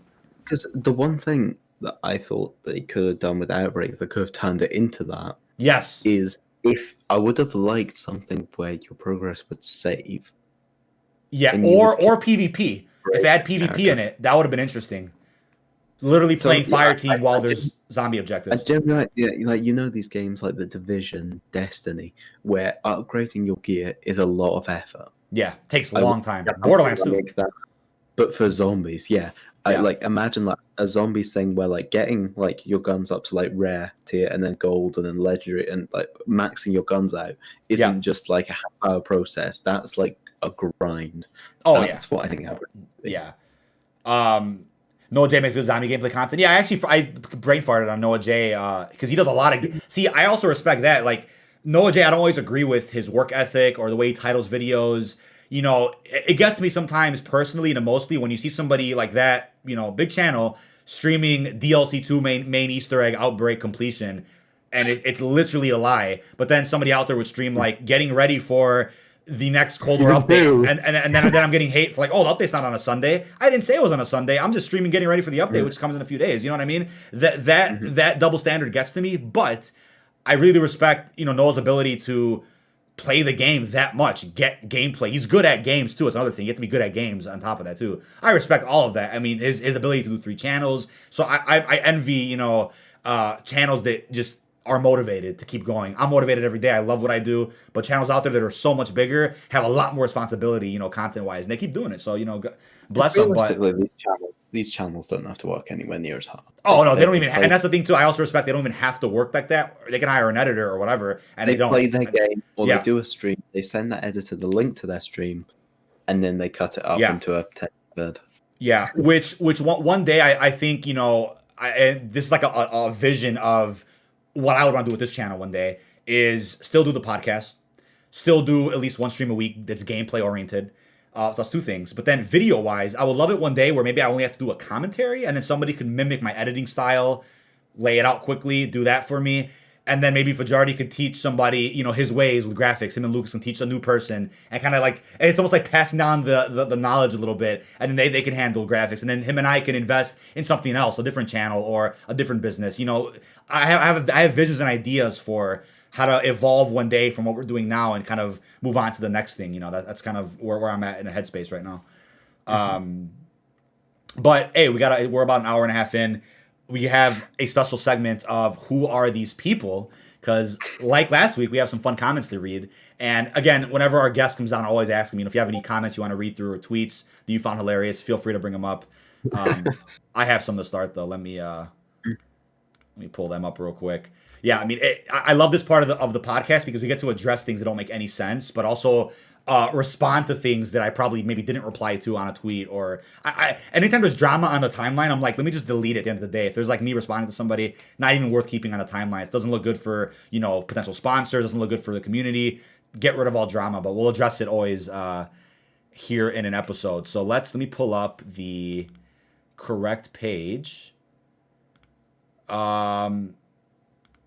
There we go. First one, Cold War is beyond dead. The only reason you say it's still alive is so you can keep making shitty content talking about basically nothing but lies and rumors. It's also so you can try to get views when you put so weird Fajardi hentai thumbnail with Richtofen in it.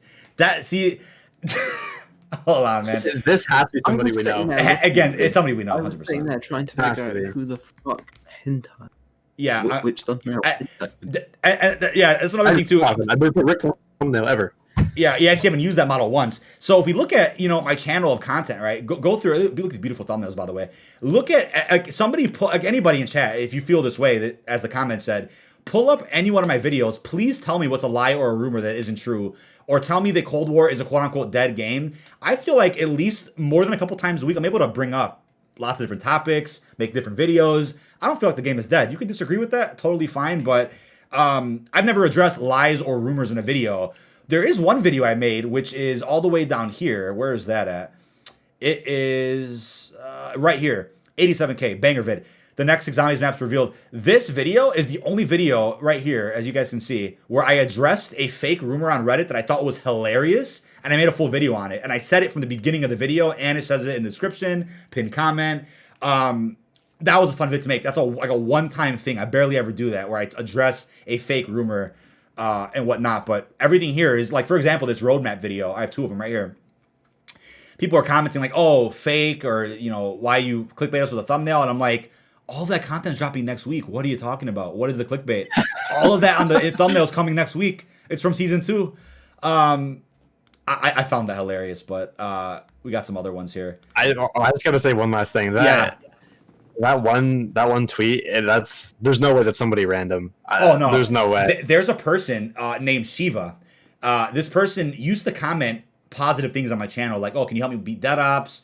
Blah blah blah. I would respectfully reply, but hey, what's going on? Then this person transitioned to a hater. Recently commenting on all my videos, the same thing, all clickbait, lies, BS. Coming to my live streams recently saying like, "Oh, there is no event today. What are you streaming?" I'm like, bro, who is this person? There was another person called Negan, the Walking Dead character. Used to comment quite a bit on a lot of my videos. Same stuff, lies. I'm like, where are the lies, bro? All this is releasing. Like, if you want to comment BS on like a Victis video, sure, because we're speculating, we're theories, we're talking about inside info that's not confirmed. I get that, but we're talking about like season 2 roadmap videos, calling it clickbait. Like, what are you talking about, dude? This one says, why didn't you add speculations to the title? Shocking clickbait officially confirmed. So if I put shocking in my title, that's subjective. You know what I mean? Like, that's like, I find something shocking. You might not agree, and that's fine. But you don't have to say it's clickbait. I think that if I call it shocking, it has to be something big. I've done it a few times.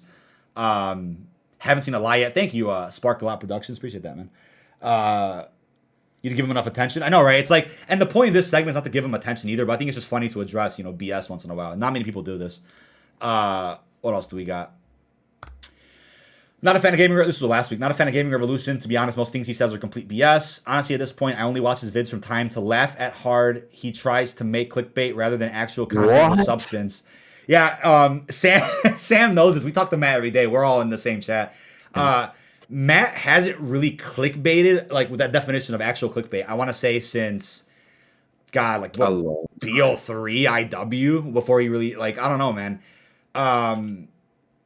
I think after BO3 year 1, he definitely stopped. He stopped, and he went back to traditional news, like actual inside info, leaks, that's, especially Modern Warfare. But then people were saying, oh, Zombie Chronicles clickbait. You're And just it lying. happened. Yeah, and it That happened. it came out. I know. Somebody said Grizz alternate accounts. I forgot about that guy, man. You know, Grizz Zombies, I think, transitioned to glitches, and he's been doing great content-wise and view-wise. So God bless him. He found a new way on YouTube. It wasn't news. So he's doing glitches now. Good for him. My question is, why cheat during a video game? Hackers ruin both games. When will Naga skin that was on the card? Is there a new Naga skin that hasn't come out? I didn't know that. I don't think so. I don't think there's There a were a couple times where you said something was happening that day, and I was confused because it wasn't until 3 days later. What are you referring to exactly? Because there could be special instances where like something got delayed, or I might have mispronounced something or missaid something. There could be there's mistakes too. I mean, let me know what you're referring to. I can explain. I think he's referring to when there was a stream and you said getting ready for an update. Oh yeah. Those are the epitome of goofy comments on streams. It's like, why would an update be coming on a Sunday besides bundles? I mean, that's pretty clear by now. Common sense. There's also a level of common sense that has to play into what's going on with the COD scene. F Treyarch for only making and remasters. If you know it, say it again. No, go ahead.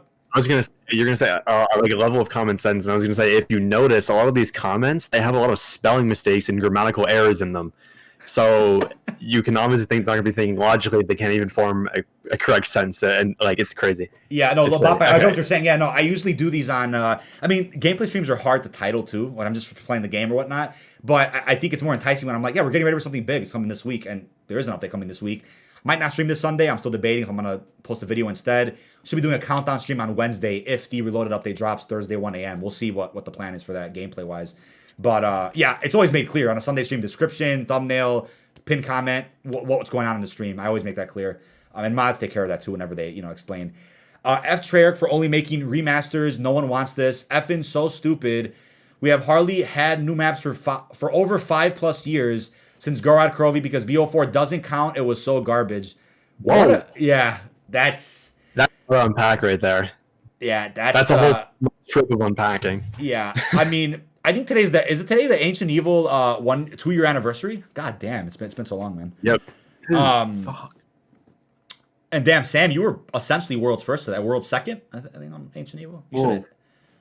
Yeah, I think it's literally by like 30 seconds. Yeah, we'll just say you were world's first. Same thing we'll say Lucas was world's first to Firebase as well. Give a minute off BS. I mean, first of all, with Firebase or with any Cold War map going forward, you can't tell who's world's first anymore. There's no achievements to tell. There's no confirmation method to know anymore. So at this point, Chad, the world's first argument for Cold War zombies and forward is dead. There is zero proof that anybody is world's first. Oh, you posted the cutscene first. It doesn't matter. Somebody might have saw it 20 minutes ago and just didn't post it. You know what I mean? Yeah, not everyone's gonna see a cutscene and feel desperate desire to. There might have been. Yeah, somebody might have literally beat it and said, "Okay, said cool, dude. Cool, dude. Certified cool, dude." That was a cool map. Cool. Yeah. Objectively speaking, though, there hasn't been an original map for 5+ years since Gorod. Revelations is still original because it has original locations in it. It changed things up a bit, add a different Easter egg. BO4, you can say, oh, Blood of the Dead, Classified, Alpha Omega Tag, they're not original maps because of remade sections. There's still new Easter eggs, new characters, new weapons, as new areas in the map. I mean, okay, we can argue that forever, sure. The Chaos maps, come on. That's new. There's nothing about that's a remake, bro. Ether, dude. I'm talking about Ether maps. Yeah. Weekly Ether cringe from people that haven't moved on from 7-year-old games, bro. It's like, I don't know, man. A big point about remasters that I always think it's important to kind of look at it from an objective sense because this is my opinion, but I think it's important to look at a map by looking at how similar it plays to the original. Now, you cannot sit here and tell me Blood of the Dead, Alpha Omega, Tagged or Totem, none of them are similar. D Machine It. Did they play anything like their quote unquote remasters? No. Literally, the only similarity is there's zombies in the map. Like literally, like here's how we got to this point, dude. People saw Chronicles, BO3, super successful. Everybody loved it, and they said we want more. We want a second one. What did Black Ops 4 do? It did that just through instead of just one map pack, kind of like periodically, sporadically dropping remakes. Chronicles, the remasters. The remakes, you have new areas, you have new this, new that. Faithful remasters, the same map with new graphics. That's that. But hey, Chaos ain't coming back, unfortunately, for the time being. Maybe they'll tie it in eventually. I think Dead of the Night and Ancient Evil are two of the best maps, atmosphere-wise, Treyarch has ever done. Nobody can prove me wrong on that. I can agree they're both very, very good maps. Yeah, he's like, oh, Dead of the Night Voyage, same map, same air. I'm like, dude, Dead of the Night's Easter egg, the dialogue, the music, bro. Because of the pool room or the millionaire suite or whatever, the same kind of locations, and that, I mean, whatever, bro. It's like the only similarity is they're both fancy looking places. Right. I thought dkdynamite was only a multiplayer only channel. This one's kind of got me. I was like, hey, I haven't posted enough zombies lately or what, man? There hasn't been much going on for zombies, so like, yeah, you've been seeing more multiplayer gameplay from me. That comment's not that bad, to be honest. No, this was not bad. I brought it up because I thought it was funny. So sometimes I'll have funny comments on here too that aren't bad. I like that one. Because usually I got the opposite. Because sometimes I would get streams where I'm playing like Fireteam or Warzone, and somebody's like, "Why aren't you playing zombies?" And I'm like, "I'm not a zombies channel, buddy." I always find that funny. When there's zombies to talk about, I'll cover it hell of a lot. I love zombies, but again, I like having that variety because you get boxed into one thing. It's like, yikes, bro. What are you doing next week when that Easter egg solved, bro? Yikes. I don't think you can legally use clips of another YouTuber without their permission. Lol. And I replied, "This is literally my gameplay." I don't know where that came from, but I found that interesting. It's literally my gameplay. Literally my game. Hey, what's up, Zazuper? He's said, I feel bad for some people that comment this type of stuff. Mental illness is serious.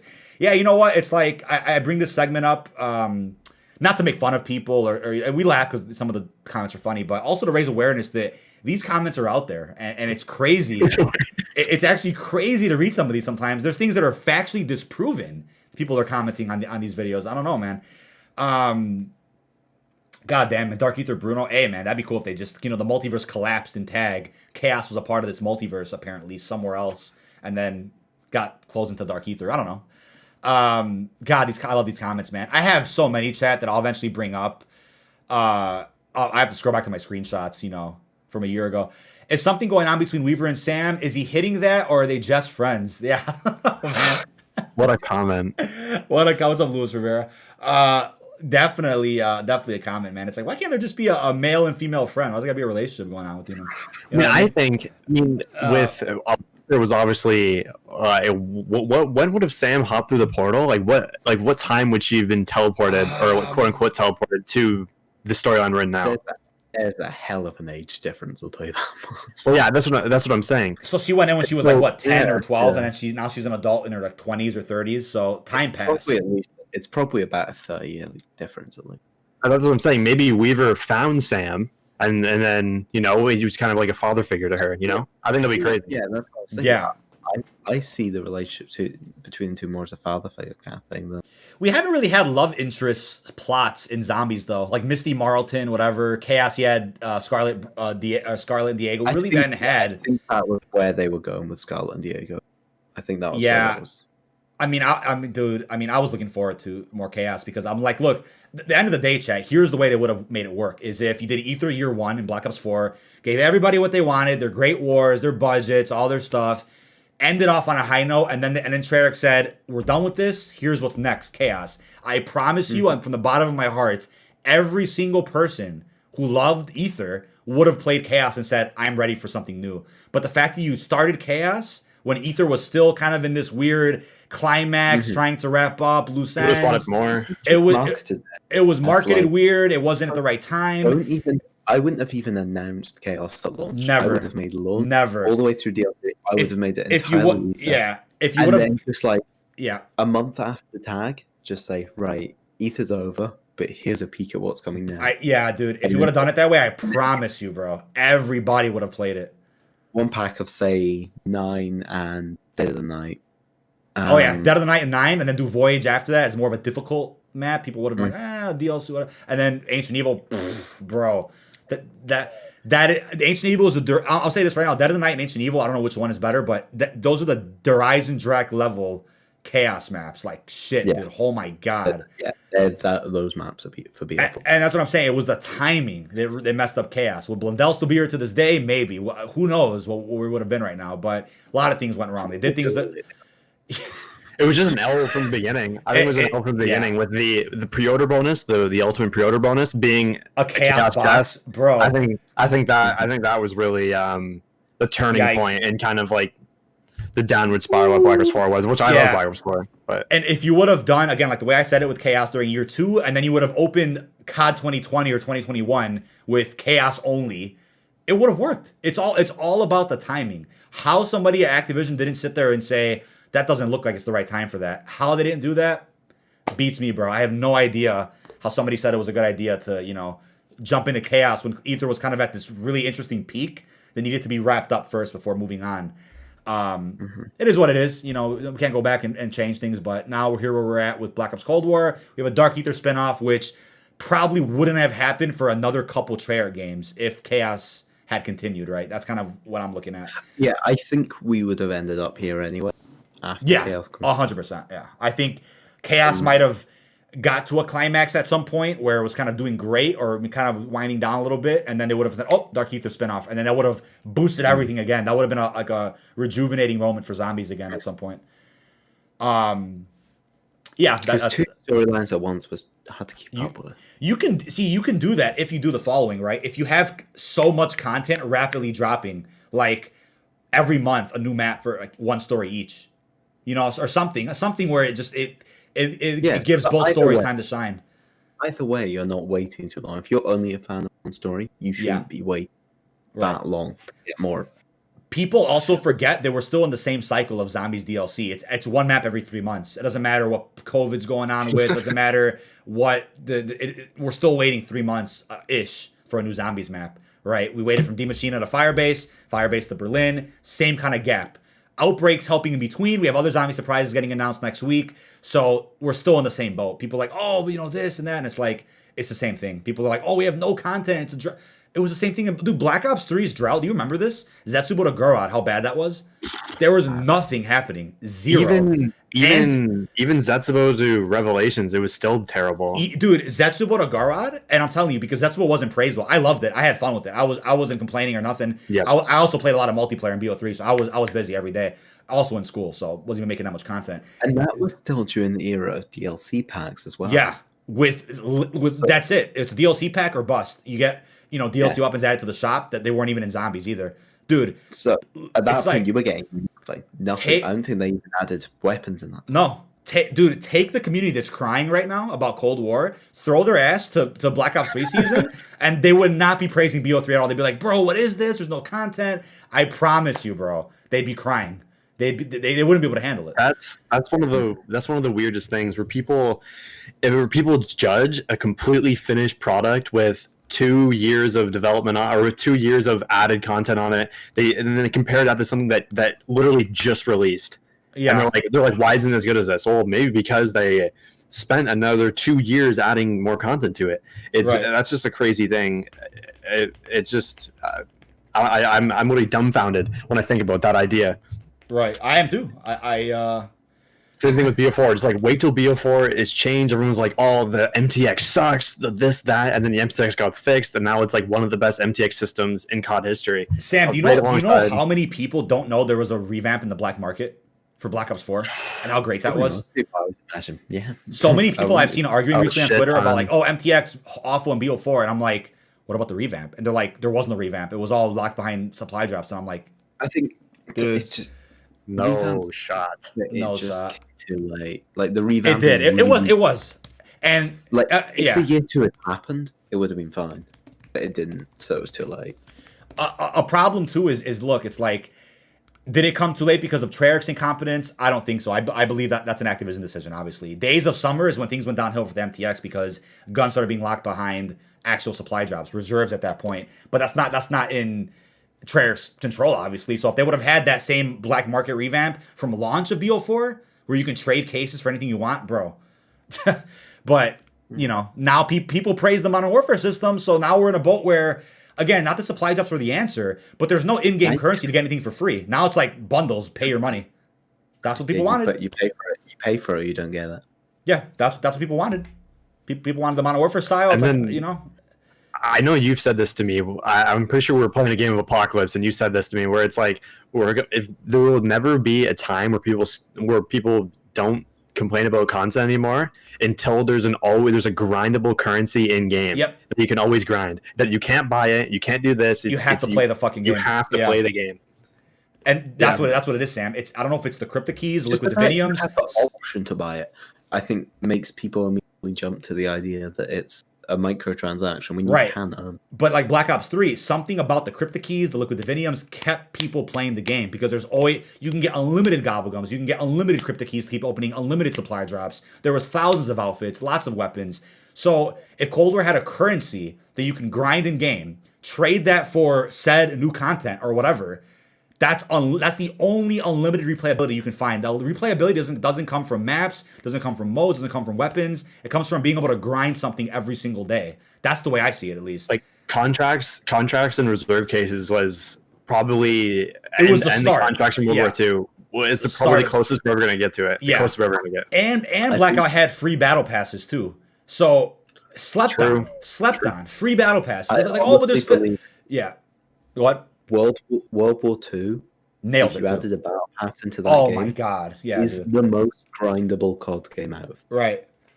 That when you look at it's fun too. It's fun and easy. When you look at how much is in there, how much you can earn, how much there's a whole system where you can pick and get. Yeah. It.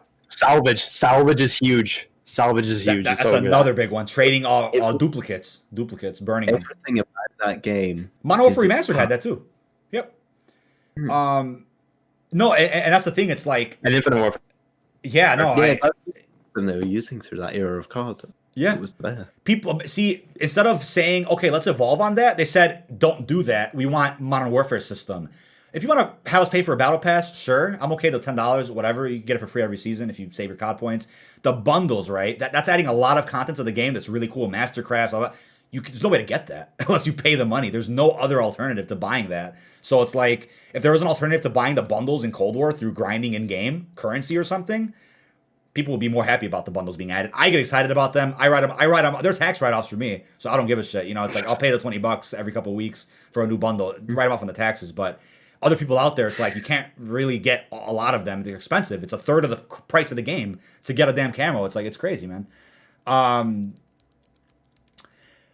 Reading some chat here. The Black Ops 4 with the Black Ops 4 revamp is something that people don't really think about. Like, yeah, you can think about the 50 case trade-in. You can get whatever you want.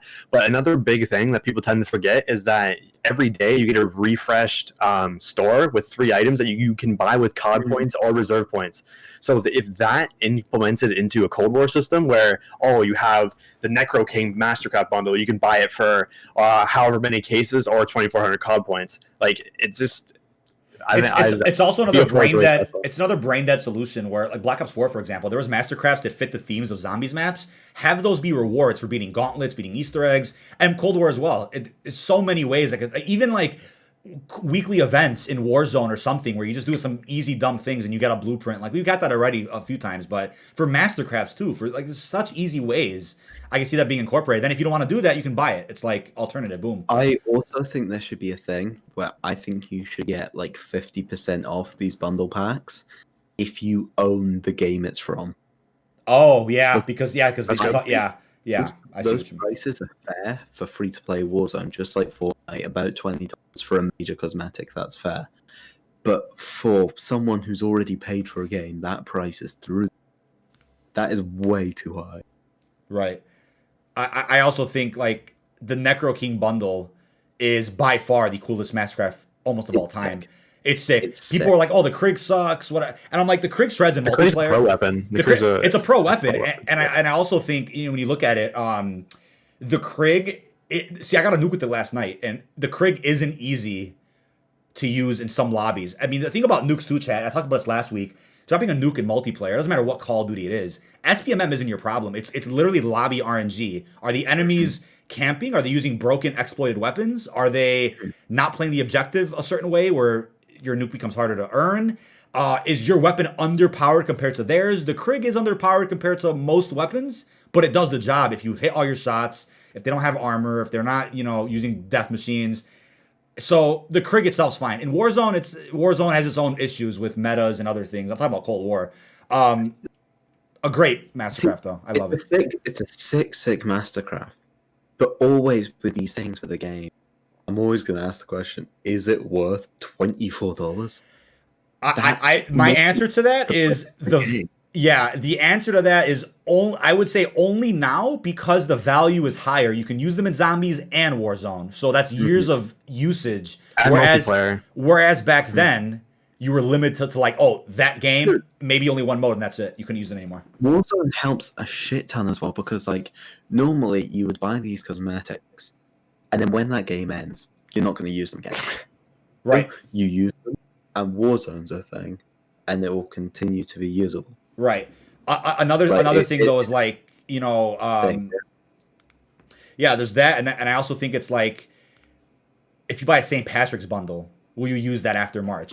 That's why I didn't get that one. I'm like, do I care? Bundle, you know, like, I've got a Christmas wood skin. Why am I going to use that? yeah. There's some skins that don't have longevity. There's some skins that don't have longevity. Out of Modern Warfare and Cold, only bundle I've bought is that Christmas wood skin, and it's Yeah. cool as fuck. Yeah. I'm not going to use it. Yeah. The one, I think, it's the one Christmas Woods, and it comes with a Spaz 12. Yeah. Right. Somebody in chat was talking about Chronicles 2 again. Yeah, so what I said, in case you guys need to recap, if you're new to the stream, you just popped in, what we said about it is that there are some interesting people recently who have inside information, they have sensitive material that they shouldn't have access to. Those people I've been saying recently, and I can't name them for obvious reasons, but we were hearing recently from them that more talks about the Victis maps have happened. Transit had a different perk system. The map itself was being, I guess, played around with for some Outbreak experience. Interesting stuff is being talked about, and apparently they used to be faithful remasters. They weren't even remakes at one point for Black Ops 4. They were remastered with a different perk system. So those maps are there somewhere, hanging about. So the reason I brought that up is because people out there were asking about updates, what's going on with them.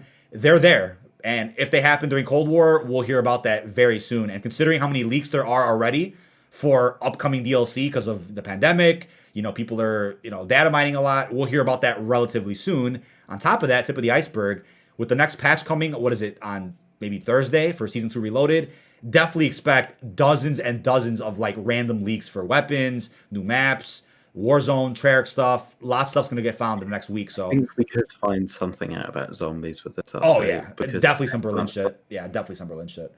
Do we know Berlin next? Do we know? Yeah, there's been intel. Yeah. Based on intel in the ciphers, yeah, but again, they could just be like, oh, we're going to somewhere else. You know, we definitely don't know. Now we know the Ural Mountains isn't a zombies map. What zombies maps do we know now? Do we know? I still think that there's a slight possibility we see like a Mount Yemental zombies map one day. Maybe not. That'd soon, be crazy. I definitely wouldn't. I wouldn't be super surprised about that, even though Ural Mountains already happened through Outbreak. We also have Ravenoff in the Firebase the ending, who literally says there's an operation going on in the Ural Mountains. That's referring to the Easter egg we're going to see in Season 3. Somebody ban Adolf Hitler in chat, please. Come on, man. That's yeah. Like you write these words, you realize the creator can get in trouble sometimes from stuff that's out of my control too. It's like that's not cool, man. Yeah, I don't know. I think we just know Berlin then, right? Matt keeps referring to this Germany Derice giant-esque zombies map for DLC 4. I don't know though. He had something codenamed under the name Giant, so it could be assumed that would be Derice. Yeah. Again, here's the thing too, right? That I forgot to bring up is like if they had Noct as a remake in Die Machina, they refused to do a remake for Firebase. Berlin doesn't sound like a remake either. Berlin sounds like something way different. No Kino apparently. So if they're not doing remakes, would they really have the balls to do one in DLC 4 Revelation style again, end the season off on a remake? I don't know if a remake makes sense for that. Mm-hmm. Aside from possible Victis maps, I don't know. But I mean, Derice could have worked because of the whole plot going on with Valentina resurrecting the German N-words. And you guys know what I mean. And yeah, that sounds bad too. I'm gonna say it slowly, really. Not Z's. Just I said it slow. N-A-Z-I-S. Yeah. That word. Okay. Yeah, that word. I had to really clarify that because before anybody, very much wasn't. Yeah. The other one. So there's a big plot going on with the Germans. Essentially went to the Dark Ether, and by Germans, you know what I mean, bad dudes. In the World War II, went to the Dark Ether, are still in there. Valentina wants to get them out in Cold War Zombies. That creates a new plot with, I don't know, they'll come out with some hidden knowledge, they'll come out with a new plan. Hold on 1 second. Yeah, Germania plot point, which, I don't know if you know where Germania is, Sam? I don't know if you heard of that before. No clue, no. Germania is actually out of real life history. So in World War II, there was a plan for the, Nazis to win the war. and they were going to turn Berlin into what's called Germania, a new location. It was going to recreate Berlin from the ground up because it got destroyed quite a bit. A plot to essentially take over the world in a different way, where again they rule parts where the Allies used to rule, kind of thing. So that's a plot point that's being hinted quite a bit right now in Cold War Zombies. So I'm curious. I wonder if a World War II, them making a new World War II game from Sledgehammer, could leave a chance they could resurrect World War II Zombie. Obviously, yeah, and that could tie into Sledgehammer's game too, for all we know. It would be very cool because that storyline was amazing. Oh yeah, 100%. Yeah, that storyline was really good. The direction they were going with it was amazing. The cliffhanger, awesome. Generally, it was going somewhere really interesting that sadly they got cut off with. Yeah. Maybe that could get resurrected in line. I think to be honest, all these storylines that get cut off, I think are great for like either or comics or something like that. Right. I think those are great ways to finish these storylines. Thank you guys in chat for blocking some of those racist comments too. I don't know what's going on with that. But yeah, no. Also to your point though, I wanted to kind of transition to a big topic. It's gonna wrap things up a little bit. Out of touch corporations. So we're gonna start with WB. Did you like the Snyder Cut? You already kind of told me, but share your thoughts again. Yeah. Wow. I was but I thought the first half was quite slow, a little bit too slow, but second half it picked up. It was amazing in the second half. Definitely. I'm one of those, BVS, Batman vs Superman fanatics who, from a comic perspective, a fan's perspective, I am a huge fan of that movie. I love the Ultimate Edition BVS. It's fantastic. I hated that film, and then I rewatched it for the first time since theaters. Yeah. Week when the Snyder Cut came out. Right. I'm sorry. No, you're good. Mm-hmm. That movie is highly misunderstood, and I get it. I don't disagree with it being misunderstood. It's because the film was not made for casuals, and who do you think watched a lot of that movie? Casuals, thinking they're going to see Batman Superman fighting the whole movie. That's not what it was. I watched it with my flatmates. They were confused. Yeah, and if you don't know comics, if you don't know Man of Steel, if you don't know a few things, that movie is like your brain doesn't work half that movie, and I get it.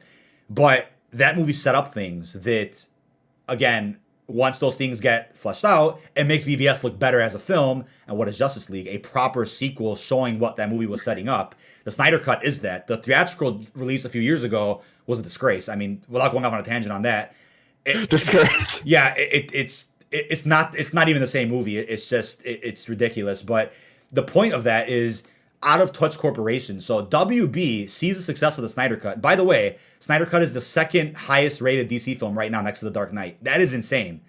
That is insane. So what does WB do? They see the success to it. It got streamed more than Falcon and Winter Soldier, WandaVision, and Mandalorian combined, apparently. Like, what? Like, that fact came out. Snyder Cut got streamed that much. I'm like, it might not be combined, but I think it just beat all three of those, I believe. Whatever article said. I believe the number for the opening was 1.8 million viewers, I want to say. And I'm just like, dude, WB sees this, and what was the first thing they say? We're not continuing the Snyderverse. And I'm like, how out of touch? I'm like, first of all, you want to do a Black Superman, you want to do a Batgirl, you want to do a Supergirl, do it. But that doesn't mean you have to get rid of Henry Cavill Superman, Ben Affleck's Batman. Why are you doing this? And I'm like, I just out of touch corporations, bro. When I picture it, I'm like, it's some old dude who's sitting at a desk that has no idea what he's doing, and he's just like making these decisions, like, oh, numbers here. They don't know what they're doing, bro. And I'm like, that's just definition out of touch. I don't get it. I'm maybe they'll bring it back one day, but what this movie just set up, and it was beautiful. It set up, like, not only did it fulfill what BVS was foreshadowing, set up things that are the coolest DC plots that I think we've ever seen on film before. Insane, absolutely unreal. And would you say Activision's an out of touch corporation? Well, there's a reason I put it on the topics list. Fajardi already knows, but I would say Activision is getting there with understanding creators, the whole copyright system, because they've been cool with that lately. I get Twitter gets hit hard because of DMCA with data mining. I get that. But YouTube videos, they kind of slow down a bit with targeting. Data mine stuff. That's obviously going to happen. That's fair enough. But knock on wood, chat. Everybody knock on wood for me in that chat right now. They have slowed down on looking at YouTube videos and just striking them for no reason, because that was happening extensively with Warzone, Cold War last year. Rumors about the games and they've slowed down. My biggest thing though now is with this Warzone Zombies event, how, sending piggy banks to creators.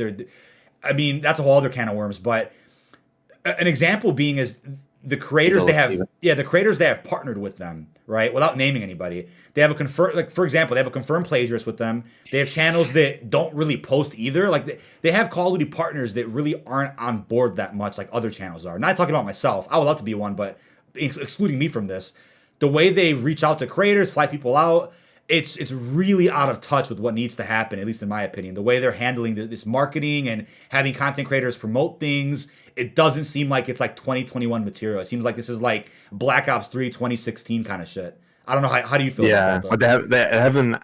I feel like they haven't evolved their kind of PR with the creators in relation to marketing. It's kind of just they've always been doing the same thing. You send one thing that's remotely related to what's being released content wise, and you're like, yeah, go say, oh, I got this, and hashtag ad.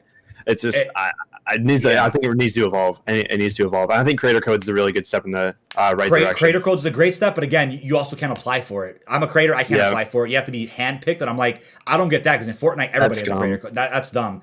Maybe they'll have that soon. Maybe I'm wrong, and maybe the next Treyarch Warzone map, they'll release like, creator codes for everybody if you apply X, Y, and Z, but see, when I talk about this, people are like, "Oh, you're salty. You're not a COD partner." I'm like, I just want to talk about it. I think it's constructive to just give criticism about the way this works. It's nothing about me at all. But looking at this, it's like it's always a dream to see people get flown out. Free hotels, free food, get to play maps early, bring your Elgato, get early videos for unreleased DLC. Like that. That's really cool.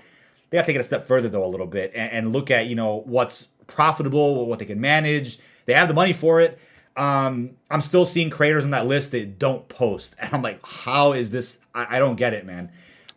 It's strange to see overall the way they handle their creator program, and hopefully it gets better over time. But I almost think it's also a leadership problem. You have to have somebody that's kind of open-minded, in touch on social media, knows what's going on. You have somebody that's like, oh, that person made a video about COD 2020, let's just instant strike that without even watching the video. Any strike I received last year about COD 2020, Black Ops Cold War, of course, all of them got reversed because they were all false. YouTube reviewed the claim and said nothing broke any rules in this video. You didn't even show anything that's copyright protected. Done. Yeah, done. Instant reverse. Takes 2 weeks for the videos to return, so they won't get views anymore. But kills the video. Kills the video. Kills the ability to make a profit off the video. So it's like, wow, that sucks. Knock on wood, that has stopped happening for channels. I'm not against posting, maybe Charlie Intel wrote an article about a leak or something. It is what it is. But channels that spoil endings, leak data mined images, audio, I get why that has to get taken down. I get that. They're like, oh, why leave it in the files then? What's that? My argument for that is like, look, don't be an asshole. Remember, don't spoil the end game. Just don't spoil the Cold War, dude. Don't spoil DLC. Surprises that should be kept surprises. You know what I mean? MJ Crazer's thumbnail needs to be canon. I have to pull that up, Sprite. Thanks for bringing that up. Oh my god, bro. That was huge. Did you see that, Sam? What he did? No. What was it? So MJ Crazer, again, actor for Stitch. He does other things on the side. I wasn't aware that he was an expert with Photoshop. He mentioned it to me on a recent conversation. I'm gonna pull up this thumbnail. He made a thumbnail for the stream we did last week, and it was absolutely just. I gotta put this on full screen. Hold on. Let me pull this up, chat, for you guys. This was out of this world. If you're listening to this audio only, I'm sorry. It was unexpected. Unexpected. That has to be the right word for it, because this thing, let me see. It is on OBS as of now. Here you go, chat. I'll put it full screen for you. He made you a thumbnail, or was this for his? It's for his stream. He put my logo and Fajardi's logo, because we were all playing together, as tattoos for himself, and I'm like, dude, on Stitch. So on Stitch, it's canon in the Cold War timeline now. We gotta keep it canon. Oh my! Like, this thing blew my mind. I'm like, the Photoshop looks so good in it. I mean, Fajardi could probably do it as well very easily. I'm not a Photoshop expert. I don't know how that works, but he went ahead and did this. I'm like, that looks authentic, bro. That is nice. Particularly, like, the perspective on them is perfect. I'm like, dude, that is something, bro. Yeah, doing I don't even photoshopping. Yeah, that's what I was gonna say. Photoshopping like stuff from like PNGs and stuff is completely different from photoshopping real life pictures because there's lighting and all this. It's real skin. It's a completely different ballgame. It's crazy. So you have again, I wasn't aware MJ's a Photoshop expert. God bless him. We'll be playing again on stream soon. I mean, actually got the tattoos for the yeah, man. He went to the store, got a tattoo real quick, and then just for the stream, and then got it removed, bro. No, that was really nice of him, man. I mean, that was, man. I mean, I feel like, look, like last year, chat, it was all about, COD 2020 news. That's all there was to talk about last year, because I wasn't covering Modern Warfare. Warzone was doing Easter egg videos, which was fun, but it was all COD 2020. So I feel, like I said, I feel fulfilled now that the game's out. We're covering it. The channel's growing. We're doing great. Staying positive with it. Loving the gameplay. And then on top of that, the tip of the iceberg, cherry on top, is being able to interact with voice actors. Like, when would I have thought that would have happened? Damon Victor Allen, Woods. You have MJ Crazer for Stitch. Great characters. DVA. Like, dude, I mean, and it's just such an opportunity of a lifetime, man. I'm cherishing all of it. So I get my tattoo on my back one day. Yeah, it's like I'm scared to get a logo tattoo on myself, because what if I change my logo one day to something else, a rebrand? Then what do I do? I know, it's a yikes. It's like getting a girlfriend's name on it. Even if you want to marry the girl, it's still like it's like a cringe thing nobody does anymore, right? Getting a tattoo of somebody's name. Right across the chest. Yeah, right across the chest. Undertaker had that, right? The wrestler. He had his, and he scratched it out when he got divorced. I was like, bro. Yeah, I was like, man. And then scratch out Jessica. Yeah, scratch out. Oh my god, yeah, but that was such an opportunity, chat. Appreciate everybody that was sticking around that stream too. We had such a fun time on the game last Sunday, so. But kind of one of the last topics we haven't addressed much is, Sam, you haven't played the Zombies Verdansk outbreak since the shipwreck, but how do you feel about moving slowly from one place to another instead of being all at once, sporadic? How do you feel about that? I don't mind the idea of doing it slow going, but from what I've seen over Twitter, they're doing it too slowly. Yeah, really slowly. Yeah. It would have been interesting is if... I have a lot of thoughts on this as well. Oh, go for it. No, go for it. You go for it. I want to hear it. Oh, Jari's camera froze and audio? Oh, no? Hello? Oh, there. Oh, we hear you now. Oh, my God, you froze. I was like, did I freeze? I was like, fuck. God damn. Did my stream crash? Oh, no, what the hell's going on? You're back now. We can hear you. Okay, anyway. So if you're going to name something an outbreak event, right?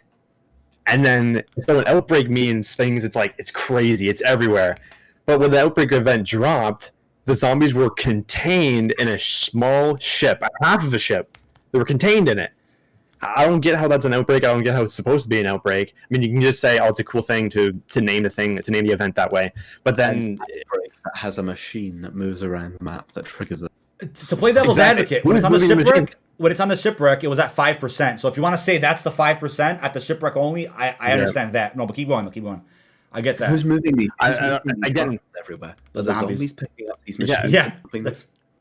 Who's doing that? Why isn't the percent raising over time? It's because it's just there's so many things wrong with it, and it just makes for it's trying to spice up a lot of different areas, because obviously there's been little to none map updates.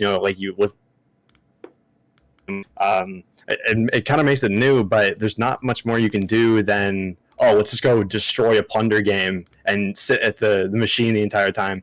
I think it just needs a lot faster, breaking news, and maybe keep the machines at the different locations. I think that might help a lot. Yeah, it would make more sense if these machines appeared and then became active occasionally. That would be even better. That's the thing. I think that's the thing is to hope for, though. The zombies don't even appear or spawn unless you interact with the computer itself, right? And then it's like, I think, in these locations. That's the thing. It's like, when the outbreak event was live in Warzone, right? It was telling you to go get zombie kills and whatnot. When the zombies are at one location, that's not fun to do. Everybody's in one spot, so that Battle Royale doesn't mix well with fun challenges sometimes because of that reason. I went back to that during the outbreak event before that ended. I think about a week after you and me did that, and it was just the worst. Yeah, you would have had to do it right off the rip. That was when I went back a week later, right? Dead. Nobody. I got all of those. Then make you wait before you can enjoy something. When it's like, bro, you and me did that. Remember how painful that was. A week later. Side note in chat, good point. Why the fuck is Mason an operator? Why isn't he an operator? I want Mason as an operator. That's what the one guy said. I would say arguably that feels like a Alex or Price situation from Modern Warfare, where they wait until season 3 or 4, bring him in a cutscene, it's story related, and they come in with a bang, and boom, they're an operator for the rest of the life cycle of that. That's what I think's gonna happen. So next season or maybe season 4. What's the status? They rescued Adler. Where are we at there? Is it No. other stuff? He has been taken to Verdansk for whatever reason that doesn't make sense yet. So, Yeah. And then apparently, like, what's going on? Like, the story is so bad. Like, what was the boat supposed to be? And why is there zombies on the boat? How's he know? Apparently, a boat in the 80s that had Nova 6 on it has crashed onto the shore of Verdansk randomly. Therefore, zombies outbreak. It was lost at sea for 40 years. That's what they said. They said it was lost at sea for 40 years. And that's cool. But then now you try to explain, like, why is Verdansk being sent there? Maybe there's some big reveal we haven't seen yet that's going to explain all of this, make us excited. But right now it's kind of like, what? Like, who cares? Sam's like, who cares? And we're still at 5% with the outbreak. So when it moves from spot to spot, the number doesn't change. The number doesn't change. So it's like I was thinking, like, oh, maybe when it moves to the prison, it'll be at 10%, and you have zombies at both prison and the shipwreck. But no, it got removed from the shipwreck and only moved to the prison. And it's rinse and repeat. Now we're at the bank. And then I'm like, there's 4 more locations leaked for this event. So we have 4 more weeks of this. So I think it's the dam, the superstore, the stadium, and another spot. I can't remember right now. We still have 4 more weeks of this. So I'm like, when is the number going to go to 100%? And when does the map get nuked because of it? It's like, is it the very end of the season? Like, I don't know, man.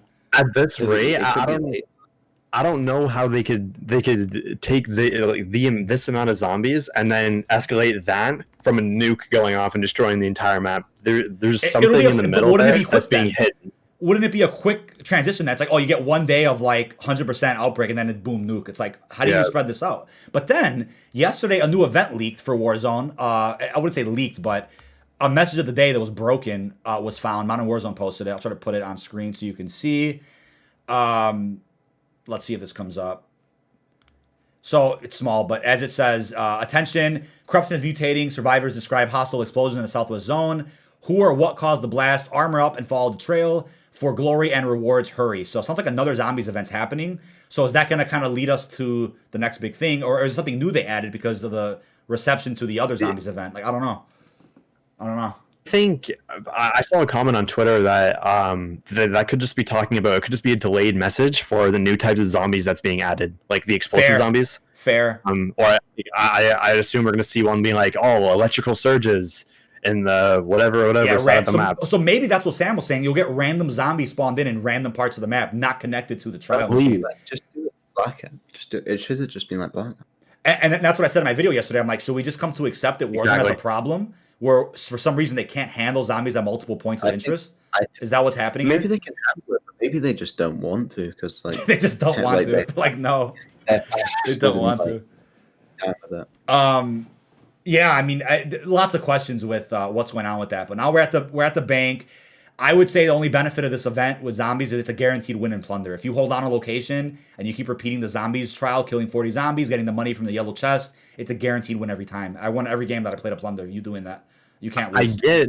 I get why they're doing it the way they are, because just imagine the community outcry if the whole map was covered in zombies and they couldn't play their same formula as, I'm gonna go drop in and do a TDM match. You couldn't get your face swag Nick Merc videos out with the 40 kill games if you have zombies on your ass. I get that too. Maybe in that case put it in an LTM where zombies are everywhere or whatever. Maybe that's smart too. Yeah. But yeah, I guess that's also a business thing. You don't want to affect the monetization happening with these Warzone content creators by incorporating this hardcore zombies Easter egg that's cool and whatnot, setting up the future, but then it kind of interferes a little bit. So I kind of get that too. Business is business. Tom Brady operator. But yeah, I mean, Sam, you made that beautiful thumbnail for the concept art. Are you ready for this big ass map dropping soon? I'm hoping that it's something that makes me interested to play Warzone. I'm interested in going with it because all the fire team maps are very big. Yes. I can't imagine it's going to be the entirety of it. I feel like it's not. Yeah, I feel like it's not. It's going to be a big map. I feel like, for example, you get like a pit of water, the sanatorium building, a couple buildings beside it, but not the whole thing of sanatorium with like the other buildings, the other locate. That's too much. Sanatorium itself's a battle royale map. First of all, it feels like it. So it's like I don't know. Like if this map is intending to be that big with everything, then 250 players minimum. There's no way it's 150. Yeah, I don't see it being any smaller than that. It might need more than that. The fighting maps are huge. Yeah, pint. maybe that's what I'm saying. Yeah, Alpine is substantially bigger than of interest. Maybe they'll put. I think plunder That could be a on them. water map. I Yeah. think it could be a water map. It to be could. honest. yeah, to build off that point, a crazy mode they could add. Like, do you know how they said they're going to add more fire team modes, right? They could so easily add a mode that's called Fire Team Royale, and it's just like you drop in with the 40 people, and then it's just you can like solos, duos, and then you're playing battle royale on that map. Yeah, and I think that would fit perfect. I don't like that you drop in with a weapon. In what? In Warzone, the way you drop in with a pistol. Oh yeah, that gets Warzone gets annoying with things like that. I have this controversial opinion. I'm not a fan of loadouts. I don't like them. I can get that. I can get why battle royale. That's not the point of battle royale. Yeah, see, here's the thing, right? It's a double-edged sword, though. I'm like, look, loadouts make Warzone unique. It makes the mode stand out compared to Fortnite, compared to blah blah blah. But so Warzone has that. It has like its niche of that Call of Duty battle royale. That's cool. So I respect that. But then it's like everybody's using the same loadouts. The favorite YouTuber's home to use is broken meta. That's all you see in the gameplay because of that. It's like, one thing it did so well was that system where you got what you were given. So you were looking around and you had to get good. Get good. You got whatever assault rifle you got. Say usually that's what you're looking for, an AR, and then as well on top of that, you got whatever attachments you got. Yeah. So you might get really shit scope, and that's all you've got for the game. And Fajardi knows too the skill gap of Blackout. Let's talk about that for a second, dude. The skill gap in Blackout. We'd have days where we couldn't really get a win, we couldn't get any kills because things got hard. That's not SBMM. That's not the game sucks. The skill gap. We were playing some tough people sometimes. It was all about skill in Blackout. There was no BS with you got your favorite loadout, you abuse this meta. Blackout was like you find what you get, and it's all about your gunplay. You know what I mean? Yeah, like someone could, like for example, if you have a trauma kit. And you get shot with a MOG. You can take 3 shots with a MOG if you have a trauma kit. Yeah. Right. So, and if you don't have a trauma kit and you're going up against somebody and they have a MOG, obviously it's going to be a lot more favorable for the person that does have the trauma kit. It just all comes down to RNG in that sense with a lot of different things. Yeah. And then you get rid of the RNG element when you have loadouts too, so you kind of improve that problem. So there's pros and cons to all of it. But if Verdansk had just a element of replayability or fantasy or excitement to it, like Blackout did with the zombies, Easter eggs, wonder weapons, stuff like that, I'd be more inclined to play Verdansk. But and now I am playing a little bit Verdansk because of the zombies outbreak, getting footage of the location. So I'm doing something. If there's an Easter egg added, I do it. I do a guide. That's been my thing with Warzone. But Rebirth, step in the right direction. Smaller scale map, faster gameplay. That one Easter egg added, which is now removed because it's broken. If you want to get used to Warzone gunplay chat, play Rebirth. That's the best way to get better at Warzone. But the Treyarch Warzone map, I'm like, look, if they kind of improve on what Verdansk has done with a big scale map, but then they add in the fantasy element with like Blackout zombies, Easter eggs, quests, boss fights, boom. That's all you got to do, and people will find enjoyment out of that. Damn, 2 hours already? Jesus. Damn, time flew by, chat. Appreciate everybody that stuck around, man. Time flew by. I love doing these. Yeah, Sam, if you have to, let me know if you need me to wrap up quick because I have to go to bed. I have no plans. Oh, okay, I do. I gotta eat dinner soon, so I probably don't want to go on for too much longer. Yeah, we'll definitely wrap up. Just get good, DK. So yeah, man, I'm like, look, I guess the moral of all of this discussion with Warzone is like the SBMM talk, right? Take me out of the equation for a second. You know how I feel about SBMM. I usually say it doesn't affect me. I feel like it's a hoax most of the time. Yeah, hoax. SBMM feels like that excuse everybody has for not getting their homework done, right? Their excuse that, I lost a gunfight. This happened, that happened. SBMM. Stop. You know what I mean? So with that, if you take me out of that, they'll take my opinion out of it. There's people that like it, people that don't like it. How is it that there's people out there praising skill-based matchmaking, saying that it's a good thing? I don't get that. I really don't get that. There's people out there that do say that. They're like, it's a good thing. I play people at my skill level. How does that work, though? Because if you play people at your skill level and you're a decent player, that just means a nuke is never possible. Big streaks aren't possible. You're never going to see that then if everybody's playing at the same skill level. So what is SPMM then? That doesn't even make sense. The people that argue that don't make any sense to me at all. I don't get that argument. It's always been a thing in COD, and there's an extent where it needs to be a thing because it's the whole thing we talked about earlier. Cycling back to that, the majority of your fan base, you've got to appeal to the masses. If it's working for the majority, like I've got friends who are like more casual players. You know, they're the kind of players. I mean, they're the ones that Activision want to appeal to. They're the kind of one who buys the new CODs from a fucking grocery store, plays from a Myers or a Walmart. Buying a Call of Duty.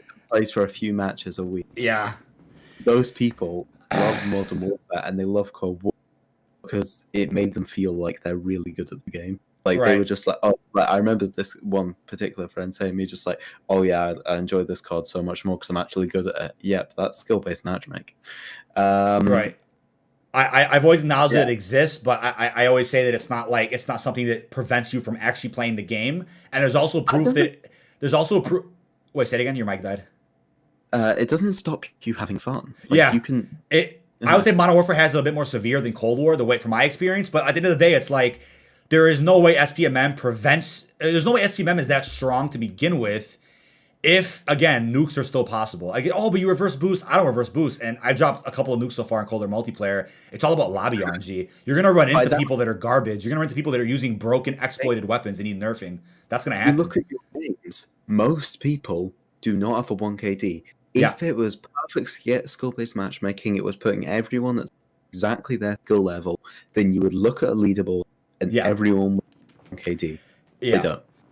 Even though I'm not a huge fan of the whole SPMM criticism, people saying that it's the antichrist of Call of Duty, even though I don't agree with SPMM conversations sometimes, I still think it's ridiculous that people have to rubber band their controllers and reverse boost to get their multiplayer gameplays to make money off YouTube. That's crazy. Some channels do that.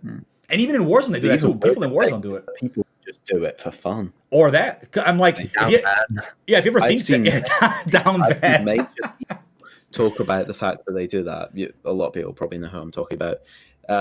Say that they reverse boost. Not YouTubers, not content creators. People who just play the game for no reason. They just want to have a couple good matches a day where they drop a nuke. They boost for hours on end just to have that like half hour to an hour of fun. I'm gonna get before SPMM kicks in and sets you back. Yeah, see, it's also not worth thinking that way about, I can only play a few games and have fun, then boom, I can't have any more fun, but SPMM's gonna kick in. Don't think that either, chat, because the more you attract that kind of energy, that's what's gonna happen to you. The end of the day, I would say, look, I almost feel bad for multiplayer and Warzone content creators because I think all of them have to reverse boost. You're not going to get those brain dead lobbies where you're killing AFK players getting free triple nukes. You're not going to get that playing legit. It's just not going to happen. So I almost feel bad you have to go that route. But yeah, SPM's been in the games it's been in Call of Duty since the beginning. I would say Advanced Warfare pushed it to a different level where it was a little more noticeable. But over the years, it's another thing where it's like, maybe it wasn't SPMM. Maybe it was just the lobby you were in that sucked. People don't think like that for some reason. They're like, they don't think that, hey, maybe they're using broken weapons that need to be nerfed. Maybe they're just camping in a corner and they beat me in a gunfight. Doesn't have to do with SPMM. You know what I mean? But a big point also that got confirmed earlier. You know that site SPMM Warzone? Yep. They are officially going away because Activision has sent them a legal document saying to go F yourself. Let me pull up the article. Does Charlie Intel cover it? Or who did I send it to? Let me find that real quick. I think I sent it to our group chat, right? But yeah, chat. If you were a fan of that website, it is going away. It is going away. Essentially, maybe if they didn't market themselves around SPMM, they wouldn't be getting fucked over for it. Or if they didn't profit off the site either, because they have ads running on a site, which I believe is not okay. Same thing with earning a profit off of making custom experiences. Activision don't like that. So when you make a profit off of running stats in Call of Duty lobbies, it's not going to end well. So it does say, SPMM Warzone's Twitter said, Activision's lawyers reached out and asked us to shut down SPMMWarzone.com. According to their terms of service, we can't use their API. We've tried to reach them multiple times to become partners. Now is our last shot. Anyone working at Activision, please reach out. So it doesn't look good for them. Essentially, people would go into a lobby and they'll be able to see what skilled players are in that lobby. Whereas bronze, silver, gold, diamond, whatever. And people are using it as a testing method for SPMM. They've literally called themselves SPMM Warzone. If they weren't marketing themselves around that, they probably wouldn't be getting fucked over so bad. Right. And yeah, I find that interesting. But at the same time, it's like, is it healthy that every multiplayer lobby you get into, you're looking at this website? You're like, oh, I'm gonna do bad this game because there's diamond players in this lobby. Like, how is that fun? you go into a lobby, you just search up everybody that's in there, and it's like setting yourself. Yeah, like who cares? Dude, I know players that are high ranks and they suck. Players low rank and they're great. You don't know who you're gonna run into, bro. KD doesn't prove anything. What if my KD's bad because I was going for dark matter, I was going for an unlock for a weapon, and I died 100 times. But what if I'm actually a great player at the end of the day? My KD's just bad. What does a KD prove about you? Nothing. That's why it's useless to me. I've only gotten a nuke in zombies. Hey, good stuff, Spider-Man. It's crazy, man. This is seeing the atmosphere of SBMM is hilarious.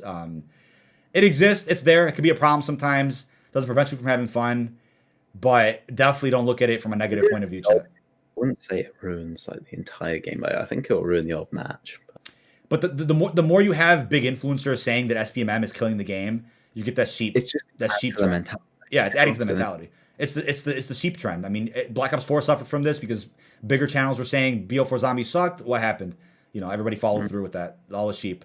So if you have sheep, I mean, that's all you're gonna hear about when it comes to Call of Duty multiplayer. SBMM's a problem, but I would say stay optimistic, chat. Keep trying. If you want to go for a nuke that bad, turn off crossplay. Maybe see how it goes, and just farm lobbies. You just go from lobby to lobby. Leave games. Don't be afraid to leave games either. I see people saying, "Oh, if you leave games, you're a clown or you're losing XP." If you're not having fun, leave the damn game. Find a new lobby, bro. Like if you want to get a nuke that bad, take some time to find the right lobby. It's a fucking game. It is. It's a damn game. That's what I always say. Yep. Leave the match. The XP doesn't Who cares? matter for shit. It doesn't. That's why when I go for nukes in Cold War, I go from lobby to lobby. If I see people using snipers that are broken in multiplayer, purple tracer broken weapons, or Mac 10s, I'm out. Nothing wrong with it. I'm not playing those lobbies. It's not a nuke-worthy lobby where I can outgun those broken weapons with my Krig that's underpowered. Like, that's just the way it goes. If you want a nuke, you got to work for it, man. You got to find a lobby. Unless you reverse boost and you get those potato lobbies where people are AFK, up to you. That's pretty much where we're at right now. But I think we covered everything pretty well today in terms of topics. If there's anything that we missed, definitely feel free to bring it up. Fajardi or Sam, let me know. Key conclusion point. Modern Warfare is cringe. Warzone's cringe. Infinity Wars is cringe. Treyarch is the GOAT. Sledgehammer. It's cracked. It's cracked. Yeah. Division is out of Touch Corporation. BB is an out of Touch Corporation. Yeah. And its maps are still somewhere. That's a great summary. No, great summary, man. I'm like, look, we might have to see Infinity Ward again for another year and a half or more. So Modern Warfare 2, we have Treyarch's big Warzone map update coming out, a roadmap dropping next week, which is going to have surprises for Season 2 Reloaded, new Zombies updates, hopefully, for DLC 2, Outbreak Eggs, and then on top of that, too, Sledgehammer Marketing will start who knows when, probably a live event through Warzone again. But, chat, any topics you want to hear discussed, drop them in chat real quick if you want to hear a quick discussion. If not, then feel free to type them in my video comments, tweets for episode 3 of Bombcast next week. Try to get Damon Victor Allen as Woods for the next guest. Try to get MJ Crazer, Stitch as a guest. Prestigious Keys coming on soon. We have lots of cool guests coming up. And you'll be seeing some standard episodes as well with Jess Fajardi and I. You get Damon for a stream. I want to be there. Oh, hell yeah. we got to figure all that out. Thank you, Austin Thompson. I missed almost all of this. Will it be on the channel? Yes. So you won't see it public on like my videos list when you scroll to my channel. But if you go to my main page, the DK Dynamite YouTube channel page, the main homepage, scroll down, you'll see the Bombcast playlist always live and public. And you'll be able to watch every Bombcast from there. But yeah, you'll always be able to watch any episode at any point. And if it's in your history, you can also rewatch from your history as well. Also an FYI with how YouTube works. The week I'll give you a hand setting up the Spotify stuff. I've done that once before. Say it again, Sam. Your mic, bro. During the week, I can give you a hand setting up the Spotify stuff. Oh, really appreciate that. Yeah, Chad. So another thing that we talked about off stream earlier, I think Sam said it was called Anchor or something. A site where you can, post this podcast audio and it'll send it to everything. Apple Podcasts, Spotify. It'll send it everywhere so that you can listen to this audibly. That's the right word, right? You can listen to this without having to pull it up on YouTube. That's great too for exposure because I think you can listen to it on the go, build on, So someone could, if you miss it live, you can just download. Yeah. You can just download it to your phone and Yeah. when you're at work or at the gym. Right. You, of course, missed the element of like what I'm showing on screen, but you guys probably get the idea from what I'm saying, voice wise. You get the context. Yeah, I've been happy to start this. I've been trying to do a podcast for a while. I think that was the right time. Now we were in a somewhat down period, you could say, with a Cold War news. Wasn't much going on for the past 2 weeks, so I'm like, why not jumpstart this? Get this going every Friday. I think it's a good move and something different. Took a leap of faith doing something a bit different that we haven't done on the channel before. So looking forward to the future of it. We'll see Sam again as a guest at some point, along with TGR from last week as well. There'll be reoccurring guests for sure whenever it works out time-wise. But, yeah, any last words, buddy, 100 Thieves Fajardi?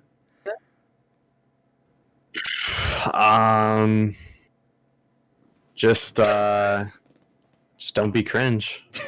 Just don't be cringe. Wear a mask. Wear a mask. Oh, yes. That too. Yeah. All right, folks. We will see you guys in the next Bombcast. Appreciate all the love.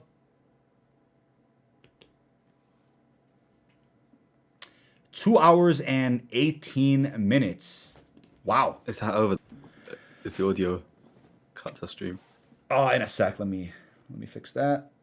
Bye. Adios.